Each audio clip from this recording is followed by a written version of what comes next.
இளைஞர்கள் எல்லாம் கூத்தாடிகளுக்கு பின்னால் செல்லக்கூடியவர்களாக இருக்கிறாங்களே, இதுக்கு சமூக காரணம் இல்லையா? மனோ இச்சை தான் தீமைகள் அதிகரிப்பதற்கு காரணமாக இருக்கிறது என்பதை பற்றி பேச வந்திருக்கின்றார்கள். அவனா குடிச்சு விரும்பி குடிக்கிற குடிய நீங்க எப்படி சமூகம் தான் காரணம்னு சொல்ல முடியும்? ஒவ்வொரு தனி மனிதன் தான் தன்னுடைய சுய கட்டுப்பாடை இழப்பதின் காரணத்தினால்தான் அவன் குடிகாரனாக மாறிவிடுகிறான். மனோ இச்சை காரணம் கிடையாது. சுத்தி இருக்கவன் நண்பர் இருக்கிறாங்க, கூட்டாளி உறவுகாரங்க இருக்கிறாங்கல்ல, இவங்க தான் காரணம் என்பதை பேசுவதற்காக சகோதரர் CV இம்ரான், எந்த குழந்தையும் நல்ல குழந்தை தான் மண்ணில் பிறக்கையிலே, அவன் நல்லவனாவதும் தீயவனாவதும் அன்னை வளர்ப்பினிலே என்று சொல்றாங்க இல்லையா? இது 1400 ஆண்டுகளுக்கு முன்பாகவே நபி ஸல்லல்லாஹு அலைஹி வஸல்லம் அவர்கள் ஒரு குழந்தை நல்ல குழந்தையாக வர்றதுக்கு பெற்றோர் தான் காரணம், ஒரு குழந்தை கெட்ட குழந்தையாக வருவதற்கு பெற்றோர் தான் காரணம் என்பதை தெளிவுபடுத்துறாங்க. ஒரு ஊர்ல வாழக்கூடிய மக்கள் எல்லாமே கெட்ட மக்களா இருக்கும் பொழுது அவன் நல்ல மக்கள் எந்த பகுதியில் இருக்கிறாங்களோ அந்த பகுதியை நோக்கி போ. மனோ இச்சை தவறுகளை அழகாக காட்டும், திரும்ப திரும்ப செய்ய வைக்கும். எல்லாவற்றுக்கும் ஒரு இச்சை என்பது ஒரு அடிப்படையாக இருந்தாலும் கூட அந்த காரணங்கள் அந்த தீமைகளை செய்வதற்கு தூண்டுகோலாக இருப்பது இன்னொரு நபர் தான். வட்டி வாங்குறாரு, இவரா வாங்கிட முடியுமா? கொடுக்கிறதுக்கு ஒரு ஆள் வேணும்ல. ஒவ்வொரு தனி மனிதனும் தன்னுடைய மன இச்சையை கட்டுப்படுத்தி கொண்டால்தான் மறுமையில் வெற்றி பெற முடியும். அப்ப தீமைகள் பெருகுவதற்கு காரணம், அப்ப இந்த தீமைகள் பெரிதும் பெருகுவதற்கு காரணம் என்பது முன்னோர்கள் தான், சுற்றத்தார்கள் தான். நீ தனியா சிந்திக்க வேண்டியதானப்பா. அவன் கபரை வணங்குனா நீ ஏன் கபரை வணங்குற? அவன் பிறந்த நாள் கொண்டாடுனா நீ ஏன் பிறந்த நாள் கொண்டாடுற? அஸ்ஸலாமு அலைக்கும் வரஹ்மத்துல்லாஹி வபரகாத்துஹு. அல்ஹம்துலில்லாஹ். அன்பிற்குரிய சகோதரர்களே, சகோதரிகளே, தாய்மார்களே, பெரியோர்களே, தமிழ்நாடு தௌஹீத் ஜமாத் கடலூர் வடக்கு மாவட்ட நிர்வாகத்தின் சார்பாக சமூக விழிப்புணர்வு மாநாடு ஏற்பாடு செய்யப்பட்டிருக்கிறது. இந்த மாநாட்டிலே முதல் நிகழ்வாக தீமைகள் அதிகரிக்க பெரிதும் காரணம் மனோ இச்சையா சுற்றத்தார்களா என்ற தலைப்பிலே பட்டிமன்ற நிகழ்வுகளையும் ஏற்பாடு செய்திருக்கின்றார்கள். பொதுவாகவே பட்டிமன்றம் என்று சொன்னால் பட்டிமன்றத்துடைய தலைப்புகள் எப்படி இருக்கும் என்று சொன்னால், வரமா சாபமா, ஆண்களா பெண்களா, மாமியாரா மருமகளா, இப்படி பட்டிமன்றங்களை பொறுத்தவரை நகைச்சுவை இருக்க வேண்டும், பொழுதுபோக்காக பட்டிமன்றங்கள் இருக்க வேண்டும் என்ற நிலையில்தான் பட்டிமன்றங்கள் நடத்தப்படுகின்றது. இந்த சமூக விழிப்புணர்வு மாநாடை மையப்படுத்தி சமூகத்திலே விழிப்புணர்வை ஏற்படுத்த வேண்டும் என்ற ஒரு நோக்கத்திற்காக தீமைகள் இந்த சமூகத்தில் அதிகரித்து கொண்டிருக்கிறது. இந்த தீமைகள் அதிகரிப்பதற்கு யார் காரணமாக இருக்கிறார்கள் என்பதை கண்டறிந்து அந்த தீமைகளிலிருந்து இந்த சமூகத்தை காக்க வேண்டும் என்ற ஒரு லட்சிய நோக்கத்தோடு தான் இந்த பட்டிமன்றம் ஏற்பாடு செய்யப்பட்டிருக்கிறது. பொதுவாகவே தீமைகள் என்ற பட்டியலை நாம் எடுத்து பார்த்தோம் என்று சொன்னால் ஒரு பெரிய பட்டியல் வருகின்றது. வரதட்சணை, வட்டி, சினிமா, கலாச்சார சீரழிவுகள், இன்று சமூக வலைதளங்கள் மூலமாக நடக்கக்கூடிய அனாச்சாரங்கள், ஒழுக்க சீர்கேடுகள், லிவிங் டுகெதர் என்று சொல்லக்கூடிய ஒழுக்க சீர்கேடு, ஓரின சேர்க்கை என்று சொல்லக்கூடிய ஒழுக்க சீர்கேடு, விபச்சாரம், புகை, மது, போதை, சூதாட்டம், ஆன்லைன் கேம், லாட்டரி, திருட்டு, லஞ்சம், நிறைய தீமைகளுடைய பட்டியல் இருக்கின்றது. இப்படிப்பட்ட இந்த தீமைகள் அதிகரிப்பதற்கு காரணமாக இருப்பது மனோ இச்சையா சுற்றத்தாரா? அது ஒரு குழப்பம் இருக்கலாம். என்னது மனோ இச்சைனா என்ன, சுற்றத்தார்னா என்ன? மனோ இச்சை என்று சொன்னால் ஒரு தீமை நடப்பதற்கு ஒரு தனி மனிதன் அவனுடைய மனோ இச்சை தூண்டுதலாக அமைந்து இந்த தீமைகள் அதிகரிக்கிறதா, அல்லது அவனோடு இருக்கக்கூடிய அவனுடைய நண்பர்கள், அவனுடைய உறவினர்கள், அவனுடைய முன்னோர்கள், ஆலிம்கள், அறிஞர்கள், இமாம்கள், இப்படி இருக்கக்கூடிய சுற்றத்தார்கள் இருக்கிறார்களே, இவர்களால் தீமை அதிகரிக்கிறதா என்ற நிலையில் தான் இந்த பட்டிமன்றத்தை நாங்கள் அமைத்திருக்கின்றோம். இந்த பட்டிமன்றத்திலே, பட்டிமன்றம் என்று சொன்னாலே லியோனி பேசுவார், ராஜா பேசுவார், பாரதி பாஸ்கர் பேசுவாங்க. இப்படியான சூழ்நிலைகள் இல்லாமல் சமூகத்திற்கு தேவையான கருத்துக்களை மக்களிடத்தில் பதிய வைக்க வேண்டும் என்பதற்காக தமிழ்நாடு தௌஹீத் ஜமாத்திலே பேச்சாளர்களாக பயணிக்கக்கூடிய சகோதரர்கள் மனோ இச்சைதான் காரணம் என்ற தலைப்பிலே காரைக்கால் யூசுப் மாநில செயலாளர் அவர்களும் அபூபக்கர் சித்திக் MISC TNTJ பேச்சாளர் அவர்களும் மனோ இச்சைதான் தீமைகள் அதிகரிப்பதற்கு காரணமாக இருக்கிறது என்பதை பற்றி பேச வந்திருக்கின்றார்கள். அதே போல மனோ இச்சைதான் காரணம் நீங்க சொல்ல வந்திருக்கிறீங்க. மனோ இச்சை காரணம் கிடையாது. சுத்தி இருக்கவன் நண்பர் இருக்கிறாங்க, கூட்டாளி உறவுக்காரங்க இருக்கிறாங்கல்ல, இவங்க தான் காரணம் என்பதை பேசுவதற்காக சகோதரர் CV இம்ரான் மாநில செயலாளர் அவர்களும் இலியாஸ் MISC TNTJ பேச்சாளர் அவர்களும் உரை நிகழ்த்த வந்திருக்கிறாங்க. இந்த பட்டிமன்றத்தில் உங்களை மாதிரி நானும் வந்திருக்கிறேன். என்னதான் கருத்தை சொல்ல போறாங்க, உண்மையிலேயே தீமைகள் அதிகரிப்பதற்கு காரணம் மனோ இச்சை தானா இல்ல சுற்றத்தார் தானா என்பதை பொறுத்திருந்து பார்ப்போம் என்ன சொல்றாங்க. முதலாவதாக காரைக்கால் யூசுப் தீமைகள் அதிகரிக்க மனோ இச்சை தான் காரணம் சொல்ல வரார். பார்ப்போம் வாங்க யூசுப். அஸ்ஸலாமு அலைக்கும் வரஹ்மத்துல்லாஹி வபரகாத்துஹு. அல்ஹம்துலில்லாஹ், எல்லாம் வல்ல அல்லாஹுவின் நல்லடியார்களே, அல்லாஹ்வுடைய மாபெரு கிருபையினால் தமிழ்நாடு தௌஹீத் ஜமாத் கடலூர் வடக்கு மாவட்டத்தின் சார்பாக நடத்தப்படுகின்ற இந்த மாநாட்டிலே தீமைகள் அதிகரிக்க பெருக பெரிதும் காரணம் மன இச்சைதான் என்ற தலைப்பின் கீழே நாங்கள் பேச வந்திருக்கிறோம். தீமைகள் என்று சொன்னால், தீமைகள் என்பது இரண்டு விதமான தீமைகள் சமூகத்தில் இருக்கின்றன. ஒன்று மறைமுகமாக நடைபெறுகின்ற தீமைகள், இன்னொன்று வெளிப்படையாக தெரிகின்ற தீமைகள். மறைமுகமாக இருக்கின்ற தீமைகள் ஒவ்வொரு தனி மனிதனும் அவரவர்களுக்கு தெரிந்த வகையில் இருக்கின்ற தீமைகளுடைய பட்டியல்களில் உள்ளது. வெளிப்படையாக தெரிகின்ற தீமைகள் என்று பார்த்தோம் என்றால் மது, வட்டி, விபச்சாரம் போன்ற வெளிப்படையாக தெரிகின்ற தீமைகள் என்று இருக்கிறது.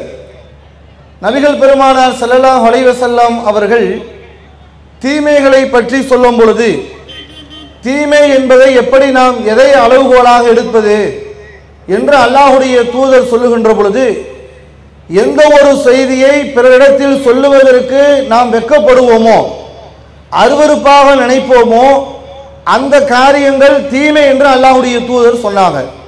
ஒரு காரியத்தை மறைமுகமாக செய்கிறார், அதை போய் 4 பேர்கிட்ட சொல்றதுக்கு வெட்கப்படுறாரு. அதை சொன்னா நம்ம அசிங்கமாக நினைச்சிருவான்னு நினைக்கிறாரு. அப்படி என்ன காரியங்கள் எல்லாம் நினைக்கிறாரோ அந்த காரியங்களும் தீமைதான் என்று சொல்லப்படுது. இப்படி இந்த தீமைகள் செய்கின்ற பட்டியல்கள் இருக்கின்ற இந்த பாவங்கள் சமூகத்திலே இன்றைக்கு நிறைய தீமைகள் மலிந்து கிடக்கின்றன. இப்ப இந்த தீமைகள் எல்லாம் எப்படி உருவாகுது, எப்படி ஒரு தீமைகள் சமூகத்தில் ஏற்படுது என்றால், ஒவ்வொரு தனி மனிதனும் தன்னுடைய மன இச்சையின் காரணத்தினால்தான் சமூகத்திலே அந்த தீமைகள் உருவாவதற்கு காரணமாக இருக்கிறது. அல்லாஹ் ரப்பல் ஆலமீன் திருமறை குர்ஆனிலே நமக்கு சொல்கிறான், ஃபஅம்மா மன் தகா வஆஸல் ஹயாத்த துன்யா ஃபஇன்னல் ஜஹீம ஹியல் மஹ்வாம். யார் வரம்பு மீறி உலக வாழ்வை தேர்ந்தெடுத்து கொண்டானோ அவனுக்கு நரகமே தங்குமிடமாகும். வஅம்மா மன் ஹாஃப மகாம ரப்பிஹி வநஹன் நஃப்ஸ அனில் ஹவா. யார் மன இச்சையை விட்டுவிட்டு மறும வாழ்க்கையை அல்லாஹ்விற்கு முன்பு நிற்க வேண்டும் என்று அஞ்சி யார் ஒருவர் சுய விருப்பத்தை விட்டு கட்டுப்படுத்தி கொள்கிறார்களோ ஃபஇன்னல் ஜன்னத ஹியல் மஹ்வாம். அவருக்கான தங்குமிடம் மறுமையிலே சோனம் வழங்கப்படும் என்று அல்லாஹ்வால் சொல்லப்படுது. அப்ப நடுவர் அவர்களே, இந்த வசனத்தை நீங்க பார்த்தீங்கன்னா உங்களுக்கே தெரியும். அப்ப அல்லாஹ் இதுல என்ன சொல்றான்? ஒரு மன இச்சையை ஒரு ஆள் கட்டுப்படுத்திக்கிட்டு பாவங்கள் செய்யாம, தீமைகளை செய்யாம, சிகரெட்டு குடிக்காம, மது அருந்தாம, வெளிப்படையாக தெரிகின்ற மறைமுகமாக தெரிகின்ற பாவங்களுக்கு அல்லாஹ்வின் மீது அச்ச உணர்வு கொண்டு அந்த தீமையை விட்டு விலகி இருக்கிறார் என்று சொன்னால் அவருக்கு அல்லாஹ் சோனத்தை கொடுத்துறான். அதெல்லாம் வேணாம்பா, இந்த உலகத்தில் இதெல்லாம் எனக்கு இன்பமாக தெரியுது அப்படின்னு ஒரு ஆள் உலகத்தினுடைய இன்பத்திற்காக வேண்டியும் உலகத்தினுடைய சுகத்திற்காக வேண்டியும் உலகத்தில் கிடைக்கிற சில அற்பமான இன்பத்திற்காக வேண்டி சில பாவங்களை அவர் செய்கிறார் என்று சொன்னால் செய்வதற்கு காரணம் மன இச்சைதான். இன்றைக்கு ஒரு ஆளு மது குடிக்கிறாரு, போதை வஸ்துக்கள் இன்றைக்கு நிறைய வந்துடுச்சு. நிறைய இருக்குதா இல்லையா? நிறைய இருக்குது, பல விதத்துல இன்னைக்கு இருக்குது. முதல்ல ஒரு காலத்துல சாராயம் மட்டும் தான் சொல்லுவார்கள். ஆனா இன்றைக்கு போதையை ஏற்றுவதற்கென்று போதை தரக்கூடிய பொருட்களே அவ்வளவு வஸ்துகள் இருக்கு. இளைஞர்களுக்கு மத்தியிலே கூல் லிப் என்று ஒன்று பயன்படுத்துறாங்க. அது சில தலகாணி மாதிரி இருக்குது. அந்த கூல் லிப்ல என்னவா, வாய்க்கு உலட்டுக்கு அடியில வச்சா லிப்பு ரொம்ப கூலா இருக்குமா. எத்தனை நாளைக்கு கூலா இருக்கும்? ஒரு வருஷம் 6 மாசம் கூலா இருக்கும். அப்புறம் பாத்தீங்கன்னா அந்த உதட்டுக்கு கீழே வெந்து போய் கேன்சர் போன்ற நோய்கள் அவர்களுக்கு வந்துடும். இது கூல் லிப் என்று சொல்லி இந்த போதைக்கு இன்றைக்கு பெரும்பான்மையான இளைஞர்கள், பள்ளிக்கூட மாணவர்கள் இன்றைக்கு அடிக்ட் ஆகி இருப்பதை பார்க்கிறோம். இப்ப யார் இதை போய் இதை கத்துக்கணும்னு சொல்றா? பெற்றோர்கள் கத்துக்கணுங்கிறாங்களா? மாணவர்களுக்கு ஆசிரியர்கள் இந்த கூல் லிப்பு சாப்பிடுங்கள் என்று கற்றுத் தருகிறார்களா? இதை யார் எடுத்துக்கொள்கிறார்? அவர்களாகவே இந்த போதையை விரும்பி சாப்பிடக்கூடியவர்களாக இருப்பதை பார்க்கிறோம். இன்றைக்கு மதுபான கடைகள், நிறைய மதுபான கடைகள் இருக்கிறது. இதெல்லாம் போய் குடிங்கன்னு எல்லா இடத்திலும் சொல்றாங்களா? குடிப்பவர்களை கூட எப்படி தமிழகத்தில் அழைக்கப்படுது தெரியுமா? குடிகாரன்னு சொல்லக்கூடாதான். குடிக்கிறான்ல, குடிக்கிறவனை பார்த்து என்ன சொல்லக்கூடாதான்? ஏண்டா குடிகாரன் அப்படின்னு சொல்லக்கூடாதான். எப்படி சொல்லணுமா? மது பிரியர்கள். அவனா விரும்பி குடிக்கிறான், அவனா குடிச்சு விரும்பி குடிக்கிற குடிய நீங்க எப்படி சமூகம் தான் காரணம்னு சொல்ல முடியும்? ஒவ்வொரு தனி மனிதன் தான் தன்னுடைய சுய கட்டுப்பாடை இழப்பதின் காரணத்தினால்தான் அவன் குடிகாரனாக மாறிவிடுகிறான். இன்றைக்கு வட்டி பெறுகிறது, வட்டியினால் இன்றைக்கு பல சமூகத்திலே கொடுமைகள் நடக்கிறது. இதற்கெல்லாம் யாரு காரணம்? பக்கத்து வீட்டுக்காரன் பில்டிங் கட்டுறான், எய்த்த வீட்டுக்காரன் பைனான்ஸ்ல வண்டி வாங்குறான், அவன் ஃப்ரிட்ஜ் வாங்குறான்னு சொல்லி மற்றவர்களை பார்த்து தன்னுடைய சுய விருப்பத்தை, தன் மன இச்சையை அங்கு அவர்கள் விலக்கி கொண்டதின் காரணத்தினால்தான் இன்றைக்கு வட்டியிலே விழுகிறார்கள். அப்ப விபச்சாரமாக இருக்கட்டும், சமூக வலைதளத்திலே ஏற்படுகிற சீரழிவுகளாக இருக்கட்டும், இவைகள் அனைத்திற்கும் காரணம் எது என்று கேட்டால், ஒரு தனி மனிதன் தன்னுடைய மன இச்சையை அங்கு கட்டுப்படுத்தாமல் மனம் என்ன சொல்லுகிறதோ அதன் வழியிலே ஒருவன் செல்லுகின்ற பொழுதுதான் அந்த தீமைக்கு அவன் காரணமாகி விடுகிறான். அல்லாஹ் தீமையை பற்றி சொல்றான். தீமையை ஒரு நபர் எப்படி எடுத்துக்கணுமா? ஷைத்தானை எப்படி வெறுக்கிறோமோ அப்படி வெறுக்கணுமா. இன்ன ஷைத்தானுக்கும் அதுவும், அல்லாஹ் உங்களுக்கு ஷைத்தான் எதிரி என்று சொல்கிறான். ஃபத்தஹிது அதுவும், ஷைத்தானை நீங்கள் எதிரியாக நீங்கள் எடுத்துக்கொள்ளுங்கள். தீயதை எல்லாம் ஒரு மனிதன், இது சமூகத்திற்கு கேடு, மனிதனுக்கு இது கேடு, தனி மனிதனுடைய வாழ்க்கைக்கு கேடு, தனி மனிதனுடைய வாழ்க்கை இது சீரழிச்சிரும் என்று ஒரு மனிதன் தன் சுய கட்டுப்பாட்டிலே இருப்பான் என்று சொன்னால் எப்படி சமுதாயத்தில் சீரழிவான்? எப்படி சமூகத்தில் சீரழிவு வரும்? எப்படி ஒருத்தன் போதையினால கெட்டு போவான்?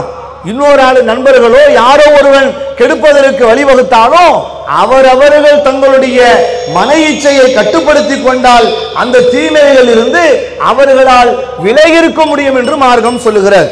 ஆகவே எங்களுடைய தரப்பின் வாதமாக சமூகத்திலே தீமைகள் பெறுகிறது என்று சொன்னால் சுய கட்டுப்பாடு விடுவதன் காரணத்தினால்தான் சமூகத்திலே தீமைகள் பெறுகிறது. மன இச்சையை அடக்கி கொண்டால், மறுமை வெற்றியை நினைத்து பார்த்தால் தீமைகள் பெருகாது என்பதை எங்களுடைய தரப்பின் வாதமாக நாங்கள் ஆழமாக பதிய வைத்துக் கொள்கின்றோம். சமூகத்தில் தீமைகள் அதிகரிக்கிறதுக்கான காரணம் மனோ இச்சை தாங்க காரணம். எதிர தரப்பு உட்காந்துருக்கிறாங்க, எதுக்கு வந்திருக்கிறாங்கன்னு தெரியல. சுற்றத்தாரை பற்றி பேச வந்திருக்கிறாங்க. யாருப்பா சொன்னது? எந்த பெற்றோராவது கூல், அந்த எது என்ன பேர் சொன்னீங்க? கூல் லீஃபா? கூல் லீஃப் அதையெல்லாம் அந்த உதட்டில் வைக்கணும்னு சொல்லி எந்த பெற்றோர் சொன்னார்? எந்த உறவினர் சொன்னார்? அவனுடைய மனோ இச்சை தானே காரணம். அவன் வழிகட்டு அவன் தறிக்கட்டு போகிறான்னு சொன்னான். அதுக்கு போய் நீங்கள் சமூகத்தையும் உறவுகளையும் காரணம் காட்டுவீங்களா? மது பிரியர்னு பேர் வச்சிருக்கிறான். சாராயம் குடிக்கிறவனுக்கு இன்றைக்கி அரசாங்கமே பேர் வைக்குது. ஏன்னா இன்றைக்கி சாராயம் விற்கிறது அரசாங்கம் தானே. அப்போ சாராயம் குடிக்கக்கூடிய அந்த மக்களுக்கு மது பிரியர்னு பேர் இருக்குது. அவனே விரும்பி குடிக்கிறான், அவனே சீரழிஞ்சு போகிறான், அவனே கெட்டு நாசமாக போகிறான். இதுக்கு எங்க உறவினர்கள் வந்தாங்க, இதையே நீங்க சமூகத்து மேல பொறுப்பை போடுறீங்க, இதற்கெல்லாம் காரணம் அந்த தனி மனிதர்களாக இருக்கக்கூடிய அவங்க மனோ இச்சை தான் காரணம் என்பதை யூசுப் அவங்க தன்னுடைய வாதங்களை ஆணித்தரமாக சொல்லியிருக்கிறாங்க. மனோ இச்சைன்னு அவர் சொல்லியிருக்கிறாரு. அதெல்லாம் கிடையாதுங்க, எல்லாம் இருக்கக்கூடிய கூட்டாளிங்க தான் காரணம் என்பதை சொல்வதற்காக நம்ம சிவி இம்ரான் அவங்க வராங்க. அஸ்ஸலாமு அலைக்கும் வரஹ்மத்துல்லாஹி வபரகாத்துஹு. அல்ஹம்துலில்லாஹி ரப்பில் ஆலமீன். புகழ் அனைத்தும் நம்ம எல்லாம் படைத்து பரிபாலனம் செய்யக்கூடிய அந்த ரப்புல் ஆலமீனுக்கே உரித்தாகட்டும். கடலூர் வடக்கு மாவட்ட சமூக விழிப்புணர்வு மாநாட்டிலே சமூக தீமைகள் பெருகுவதற்கு பெரிதும் காரணம் மனோ இச்சையா சுற்றத்தாரா என்ற இந்த தலைப்பில் சுற்றத்தார்தான் தீமைகள் பெருகுவதற்கு பெரிதும் காரணமாக இருக்கிறார்கள் என்ற வாதத்தை நிலைநாட்டுவதற்காக எங்களுடைய அணியின் சார்பாக நான் பேச வந்திருக்கிறேன். நடுவர் அவர்களே எதிர் அணியில் நிறைய விஷயங்களை பேசினாங்க. இல்லை பேசும்பொழுது அண்டை வீட்டுக்காரங்க வந்து பார்த்து ஏங்குறான் அப்படின்லாம் அவர் நிறைய விஷயத்த சொன்னாப்புல. இந்த அண்டை வீட்டுக்காரங்க வந்து சுற்றத்தாரில் வருவாங்களா மனோ இச்சையில் வருவாங்களா? அண்டை வீட்டுக்காரங்க மனோ இச்சையில் வருவாங்க. அப்போ எதிரணி வந்து நமக்கு சப்போர்ட்டாக பேசியிருக்கிறாங்க. நீங்கள் தீர்ப்பு வழங்கும் போது இதெல்லாம் கொஞ்சம் ஞாபகம் வச்சுக்கிறீங்க. சரி, அவங்க எதுவும் கவுண்டர் கொடுக்காம இருக்கணும், பார்ப்போம். சரி, அப்போ வட்டி வாங்கக்கூடிய அடிப்படையில் ஒருத்தருக்கு காரணம் அண்டை வீட்டுக்காரங்க தான், மற்றவர்களுடைய தூண்டுதல் காரணமாகத்தான் இவன் வட்டிக்கு செல்கிறான் என்ற வாதத்தை நமக்கு சாதகமாக கொடுத்ததற்காக முதல்ல நாங்கள் எதிரணிக்கு நன்றி சொல்லிக்கொள்கிறோம். அது இல்லாமல் நிறைய வாதங்களை வச்சாங்க. என்னுடைய வாதத்தில் நான் நடுவில் அதுக்கு பதில் கொடுக்குறேன். அதாவது இந்த சமுதாயத்தில் ஒரு மனிதன் என்பவன் ஒரு சோசியல் அனிமல்னு அவனுக்கு ஒரு பேர், சமூக விலங்கு என்று மனிதனுக்கு சொல்லுவாங்க. ஒரு தனி மனிதனாக இந்த உலகத்தில் அவன் வாழ்றது கிடையாது. அவன் மனைவியோடு, குழந்தைகளோடு, பெற்றோரோடு, உறவினர்களோடு, நண்பர்களோடு, சுற்றத்தாரோடு தான் வாழக்கூடியவனா மனிதன் இருக்கிறான். அப்போ அந்த சமூகத்தினுடைய தாக்கம் அந்த நபர் இடத்துல பிரதிபலிக்கக்கூடியதா நீங்க பார்க்கலாம். சமூகம் வந்து நல்லவர்களாக இருந்தால் இவனும் நல்லவனாக பெரும்பான்மையாக நீங்க பார்க்கலாம். சமூகம் கெட்டுவிட்டது என்று சொன்னால் அந்த விஷயம் இவன் இடத்துல தொற்றிக் கொள்வதை நீங்க பார்க்கலாம். இதுக்கு நிறைய ஆதாரங்களை குர்ஆன் ஹதீஸ்ல நம்ம பார்க்க முடியுது. ஒரு மனிதன் கெட்டு போவதற்கு சமூகம் காரணம் என்பதற்கு நபி ஸல்லல்லாஹு அலைஹி வஸல்லம் சொல்றாங்க, முதல்ல பெற்றோர். ஒரு மனிதன் ஒரு குழந்தையாக இருக்கக்கூடிய பருவத்தில் தான் ஆரம்பிக்கிறவருடைய வாழ்க்கை. ரசூலுல்லாஹ் குறிப்பிடுறாங்க, எந்த குழந்தை பூமியில் பிறந்தாலும் அவன் இயற்கையான இந்த இஸ்லாமிய மார்க்கத்தில் தான் பிறக்கிறான். அவனுடைய பெற்றோர்கள் தான் என்ன செய்யறாங்கன்னு சொன்னா அவனை யூதராகவோ கிறிஸ்தவராகவோ மாற்றி விடுகிறார்கள் சொன்னாங்க. நபி ஸல்லல்லாஹு அலைஹி வஸல்லம் சொல்றாங்க. அப்ப அந்த குழந்தைக்கு அல்லாஹ் என்று சொல்லி கொடுத்தா அவன் அல்லாஹ்வை ஏற்றுக்கொள்வான் சின்ன வயசுலேயே.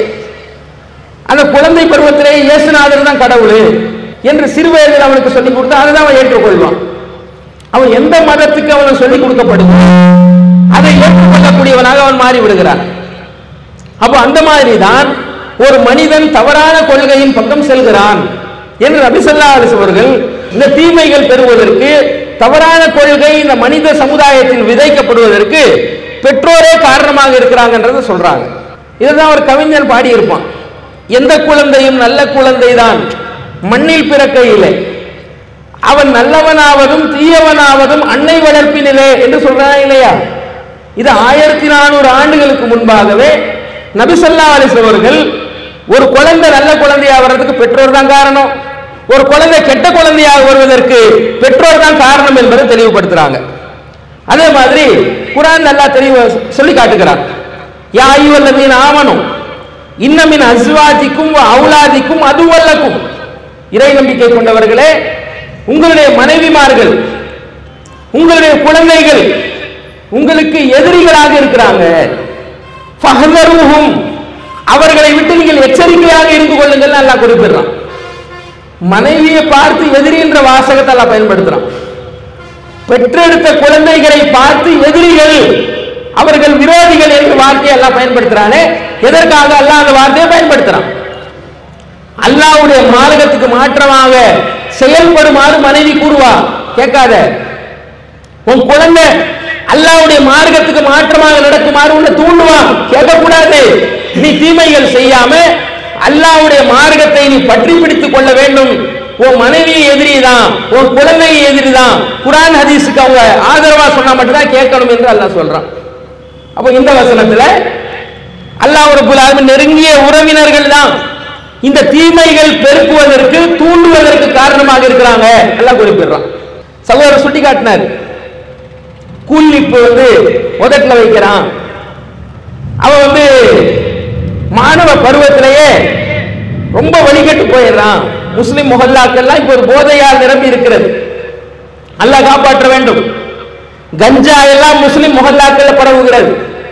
அப்ப இது போன்ற தீமைகள் எல்லாம் பள்ளிக்கூடத்துல கல்லூரி எல்லாம் பரவுது. இதுக்கு சுற்றத்தார் காரணம் இல்லையா? உங்க பிள்ளைகளை, உங்க வீட்டில் இருக்கக்கூடிய பிள்ளைகளை நீங்க ஸ்கூல்ல சேர்க்கும் போது நடுவர் நீங்க சொல்லுங்க, இந்த ஸ்கூல்ல நல்ல ஸ்கூல் தானா, இந்த காலேஜ் நல்ல காலேஜ் தானே விசாரிச்சு சேர்ப்பாங்களா, கண்ணை மூடிட்டு போய் சேர்த்துட்டு வந்துருவாங்களா? அது எப்படி பிள்ளைங்க விஷயத்துல கண்ணும் கருத்துமால இருக்கும். அப்போ காலேஜ்ல ஸ்கூல்ல எல்லாம் கெட்டு போன குழந்தைங்க எல்லாம் இருக்கிறாங்க, ஒத்துக்கொள்றீங்களா இல்லையா? அப்போ சமூகம் தான் அவனை வழிகெடுக்கக்கூடியதா இருக்கிறது. அவன் நல்ல குழந்தையா போனா கூட பக்கத்தில் இருக்கக்கூடிய மாணவன் கூல்லிப்பு என்ற விஷயத்தை கத்துக் கொடுக்கிறான், கஞ்சாவை கத்துக் கொடுக்கிறான், போதையை கத்துக் கொடுக்கிறான், மது பிரியர்னு சொன்னாரு, சாராயம் குடிக்கிறத கத்துக் கொடுக்கிறான், கல்யாணத்துல குடிக்கிறத கத்துக் கொடுக்கிறான். அங்க தீமைகளை கற்றுக் கொடுக்கக்கூடியவர்களாக கெட்ட நண்பர்கள் தான் இருக்கிறாங்க. அதனால்தான் நபிகள் நாயகம் ஸல்லல்லாஹு அலைஹி வஸல்லம் சொன்னாங்க, நல்ல நண்பனுக்கு உதாரணம், கெட்ட நண்பனுக்கு உதாரணம் சொல்றாங்க ரசூலுல்லாஹ். என்ன சொல்றாங்க? அதாவது கெட்ட நண்பனுக்கு உதாரணம், கொல்லு பற்ற வச்சிருக்கான்ல அவன் தான் உதாரணம்.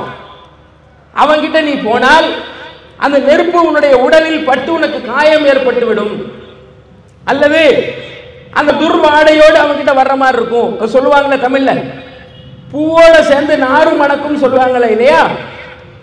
அப்ப கெட்ட நண்பர்கள் தான் இது போன்ற சமுதாயத்தில் தீமை பெருகுவதற்கு காரணம். அதே மாதிரிங்க இந்த சமுதாயத்தில் வரதட்சணை பெருகி இருக்கிறது. பெண் வீட்டில் ஹோண்டால இருந்து போண்டா வரைக்கும் வாங்குறாங்க. பெண் வீட்டார் இடத்துல மாப்பிள்ளை வீட்டார் இப்படி கேட்டு வாங்குறாங்க. இந்த மாப்பிள்ளை வாங்கக்கூடாது என்று சொன்னாலும் வாங்குவதற்கு தூண்டக்கூடியவர்கள் யார்? தாய்மார்கள் இல்லையா? அந்த மாப்பிள்ளையுடைய அம்மா இல்லையா? நீ வாங்கறனா, வரதட்சணை வாங்கவில்லை என்றால் விஷம் குடிச்சிருவேன் என்று மிரட்டக்கூடியவர்கள் யார்? பெற்றெடுத்த தாய் தான் மிரட்டுறாங்க. அப்போ தாய் தீமையை தூண்டுவதற்கு காரணமா இருக்கிறாங்க. அதே மாதிரி ஒரு பெண் வீட்டில் போய் என்ன செய்யறாங்கன்னு சொன்னா, உறவினர்கள் என்ன செய்கிறார்கள் என்று சொன்னால் பேரம் பேசக்கூடியவர்களாக, எவ்வளவு சவர நகை போடுவீங்க, என்னென்ன உணவு கொடுப்பீங்க, என்னென்ன வகையான வரதட்சணை கொடுப்பீங்க என்று பேரம் பேசக்கூடியவர்களாக உறவினர்கள் தான் இருக்கிறாங்க. ஆகவே இது போன்ற தீமைகள் பெருகுவதற்கு நெருங்கிய உறவினர்களும் அவர்களுடைய நண்பர்களும் சுற்றத்தாராக இருக்கக்கூடியவர்கள் தான் தீமைகள் பெருகுவதற்கு காரணமாக இருக்கிறார்கள் என்று சொல்லி என்னுடைய முதல் தரப்பு வாதத்தை நிறைவு செய்கிறேன். மனோ இச்சை தான் காரணம்னு பார்த்தா, அவங்க போட்ட அந்த பந்தையெல்லாம் 6க்கு அடித்து மனோ இச்சை அப்படிங்கிற காரணமாகும். கூட இருக்கக்கூடிய நண்பர்கள் தானே கெடுக்கிறாங்க. மதுப்பிரியர்னு சொன்னால் அதை கற்றுக் கொடுத்ததே நண்பர்கள் தானே. நீ உறவுகளும் இந்த நண்பர்களும் தானே அந்த தீமைகள் பெருக பெரிய காரணமாக இருக்கிறாங்கன்னு அடுக்கடுக்கான ஆதாரங்களை போட்டு தாக்குறாங்க. வரதட்சணைன்னு சொன்னால் ஹோண்டா கேட்குறாங்க, கேள்விப்பட்டிருக்கிறோம். போண்டா கூட கேட்குறாங்க. ஹோண்டாவிலிருந்து போண்டா வரைக்கும் வரதட்சணை கேட்கக்கூடிய ஒரு நிலையை இன்னைக்கு இந்த உறவினர்கள் ஏற்படுத்தி வைத்திருக்கிறார்களே, இதற்கெல்லாம் சுற்றத்தார் தானே காரணம். இந்த தீமைகள் எல்லாம் ஒழிக்கப்பட வேண்டும் என்று சொன்னால் சுற்றத்தார் ஒழுங்காக இருக்கணுமா இல்லையா? இவங்க தான் இதை அதிகப்படுத்தி கொண்டிருக்கிறார்கள் என்ற தன்னுடைய வலிமையான வாதங்களை இம்ரான் அவங்க வைத்திருக்கின்றார்கள். இல்லை, அவங்க என்ன வாதங்களை வைத்தாலும் சரி, மனோ இச்சை ஒரு காரணமாக இருக்கிறது என்ற ஒரு தன்னம்பிக்கையோடு பேசுவாங்கன்னு நினைக்கிறேன். பார்ப்போம். அபூபக்கர் சித்திக் MISC அவங்க மனோ இச்சை தான் காரணம் தீமைகள் அதிகரிப்பதற்கு. வாங்க பேசுங்க. அஸ்ஸலாமு அலைக்கும் வரஹ்மத்துல்லாஹி. கண்ணியத்திற்குரிய எல்லாம் வல்ல அல்லாஹ்வின் நல்லடியார்களே, சமூகத்தில் தீமைகள் அதிகரிக்க பெரிதும் காரணம் மனோ இச்சைதான் என்கிற அணிக்கு வலு சேர்ப்பதற்காக நான் பணிக்கப்பட்டுள்ளேன். எதிரணியினர்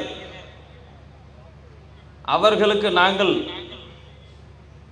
சப்போர்ட்டாவாக பேசுவதாக பல விஷயங்களை எடுத்து காட்டினார்கள். ஆனால் ஒரு அடிப்படையை சொல்லுவதற்கு நான் ஆசைப்படுகிறேன். நாங்கள் மறுக்கல, சமூகத்தில் தீமைகள் நடப்பதற்கு சுற்றத்தாரும் ஒரு காரணம்தான். ஆனால் சுற்றத்தார் தீமைகளுக்கு ஒரு காரணமாக இருந்தாலும் எல்லா தீமைகளும் சுற்றத்தார் காரணம் அல்ல. சுற்றத்தாரால தீமைகள் நடக்க செய்யுது, ஆனால் எல்லா தீமைகளுக்கும் சுற்றத்தார் காரணம் அல்ல. இதே போல் ஒரு வாதத்தை, எதிர்வாதத்தை நடுவர் அவர்களே, எதிரணியரை பார்த்து சொல்லுங்க, எல்லா தவறுகளுக்கும் மன இச்சை காரணம் இல்லைன்னு சொல்லுங்க. சொல்ல முடியாது, கேட்போம். அப்ப சமூகத்தில் நடக்கக்கூடிய தீமைகள் பெரிதும் அதிகரிப்பதற்கான காரணம் என்ன? கண்டிப்பாக மனோ இச்சை தான் அதற்கு காரணம். அல்லாஹ் தன் திருமறையில் சொல்லுகிறான், இன்ன கசீரன், பெரும்பாலான நபர்கள் ல யுதித்தூன பி அஹ்வாஹிஹிம் பி கைரி இல்ம், அறிவில்லாமல் சிந்திக்காமல் மனோ இச்சையின்படியே அதிகமாக தவறுகளில் வழிகேட்டுகளில் செல்கிறார்கள். அல்லாஹ் சொல்றான். எதிர்த்தரப்பினர் சுற்றுப்புறத்தார் தான் காரணம், அதற்கு பல வாதங்களை எடுத்து வச்சாங்க. எங்களுடைய தரப்பிலிருந்து சில வாதங்களை எடுத்து வச்சோம். இன்றைய சமூக தீமைகளை எடுத்து பார்க்கும் போது ஒரு புரிதல் வரும். இன்றைய சமூகத்தில் அதிகரித்து கொண்டிருக்கக்கூடிய ஒரு தீமை எது? ஓரினை சேர்க்கை என்று சொல்லக்கூடிய மானக்கேடான, ஒழுக்கக்கேடான ஒரு காரியம் இன்று சமூகத்தில் அரங்கேறி கொண்டு இருக்கிறது. அதுக்கு ஏபிசிடியில் என்னென்னமோ சொல்றாங்க. LGBTQIA, ஏக்கச்சக்கமான பாலினங்கள் வந்துருச்சு. லெஸ்பியன் சொல்றான், கேன்னு சொல்றான், பிசெக்சுவல்ங்கிறான். இவர்களுக்கு என ஒரு பேரணி. இதில் ஓரணி சேர்க்கைன்னு சொன்னா சில பேருக்கு புரியாது. ஆண்களோடு ஆண்கள் காதல் செய்து திருமணம் செய்து கொள்வது, பெண்களோடு பெண்கள் அவர்கள் காதல் செய்து திருமணம் செய்து கொள்வது, இது எவ்வளவு மானங்கெட்ட ஒரு காரியம், ஒழுக்கக்கேடான ஒரு கலாச்சாரம். இன்று சமூகத்தில் பிரபலங்களாக இருக்கக்கூடியவர்கள் ஓரினை சேர்க்கையாளர்களாக இருக்கிறார்கள், பெருகி கொண்டு வருகிறார்கள். இளைய சமூகம் இந்த ஒரு காரணத்தில் அதிகமாக தவறுகளில் வீழ்ந்து கொண்டு இருக்கிறது. இதுக்கு காரணம் என்ன? அல்லாஹ் திருமறையில் தெளிவாக சொல்லுகிறான். லூத் நபி அலைஹிஸ்ஸலாம் அவர்கள் காலத்தில் வாழ்ந்த சமுதாயம் ஓரின சேர்க்கையில் திளைத்துக் கொண்டிருந்தது.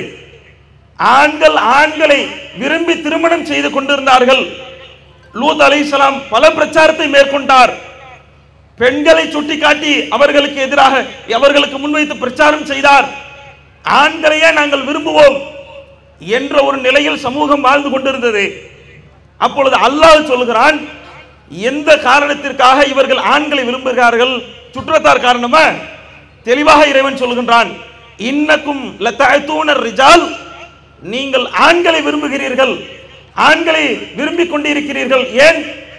ஷஹ்வத்தன் மின் தூனின் நிசா, பெண்களை விடுத்துவிட்டு இச்சையின் காரணமாக ஆண்களை நீங்கள் விரும்பிக் கொண்டிருக்கிறீர்கள். அல்லாஹ் தெளிவா சொல்றான். ஆனா ஒரு ஆணை பார்ப்பதற்கு இச்சை தானே காரணம். அப்ப இந்த ஓரினை சேர்க்கை இன்று சமூகத்தில் மிகப்பெரிய அளவில் தலை தூக்கி கொண்டிருக்கிறது. இதற்கு காரணம் மனோ இச்சை. அடுத்து இந்த மனோ இச்சை தான் சமூகத்தில் தவறுகளை அதிகரிப்பதற்கு பெரிதும் காரணம். ஏன் தெரியுமா? இந்த மனோ இச்சை என்ன பண்ணும்? தவறுகளை அழகாக காட்டி திரும்ப திரும்ப அதை செய்வதற்கு ஆர்வம் ஊட்டக்கூடிய ஒரு விஷயம். மனசு என்ன பண்ணும்னா, ஒரு முறை தவறு செய்தால் என்ன தப்பா, அடுத்த முறை செய்தால் என்ன தப்பா, இது கடைசியா இருக்குமே, ஒரு முறை தவறு செய்தால் அல்லாஹ் என்ன குற்றத்துல தூக்கி பாவத்துல வீசிடுவான நரகத்துல, யாரு பார்க்க போறா? நீ செய், பார்த்துக்கலாம். உதாரணத்துக்கு நடுவர் அவர்களே, ஒரு சுகர் பேஷண்ட், இப்போ உங்களுக்கு சுகர் இருக்குன்னு வைங்க. என்னங்க நம்மளும் சுகர் பேஷண்ட் ஆகிட்டீங்க? நடுவரா வந்துட்டா சரி. இப்போ சுகர் பேஷண்ட் நீங்க, உங்களுக்கு சுகர் 200க்கு மேல போய்கிட்டு இருக்குன்னு வைங்களேன், டாக்டர்கிட்ட போறீங்க, என்ன அட்வைஸ் சொல்லுவாங்க? ஸ்வீட் சாப்பிடாதீங்கன்னு வாங்க. ஸ்வீட் சாப்பிட அதான் பெரிய எதிரி உங்களுக்கு. நீங்கள் மருத்துவருடைய ஆலோசனை என்ன சொல்லும்? சுற்றத்தார் தானுங்க சொல்லுது. எல்லாம் சொல்றாங்களே சுற்றத்தார் எல்லாத்துக்கும் வழிவகுக்குதுன்றாங்க.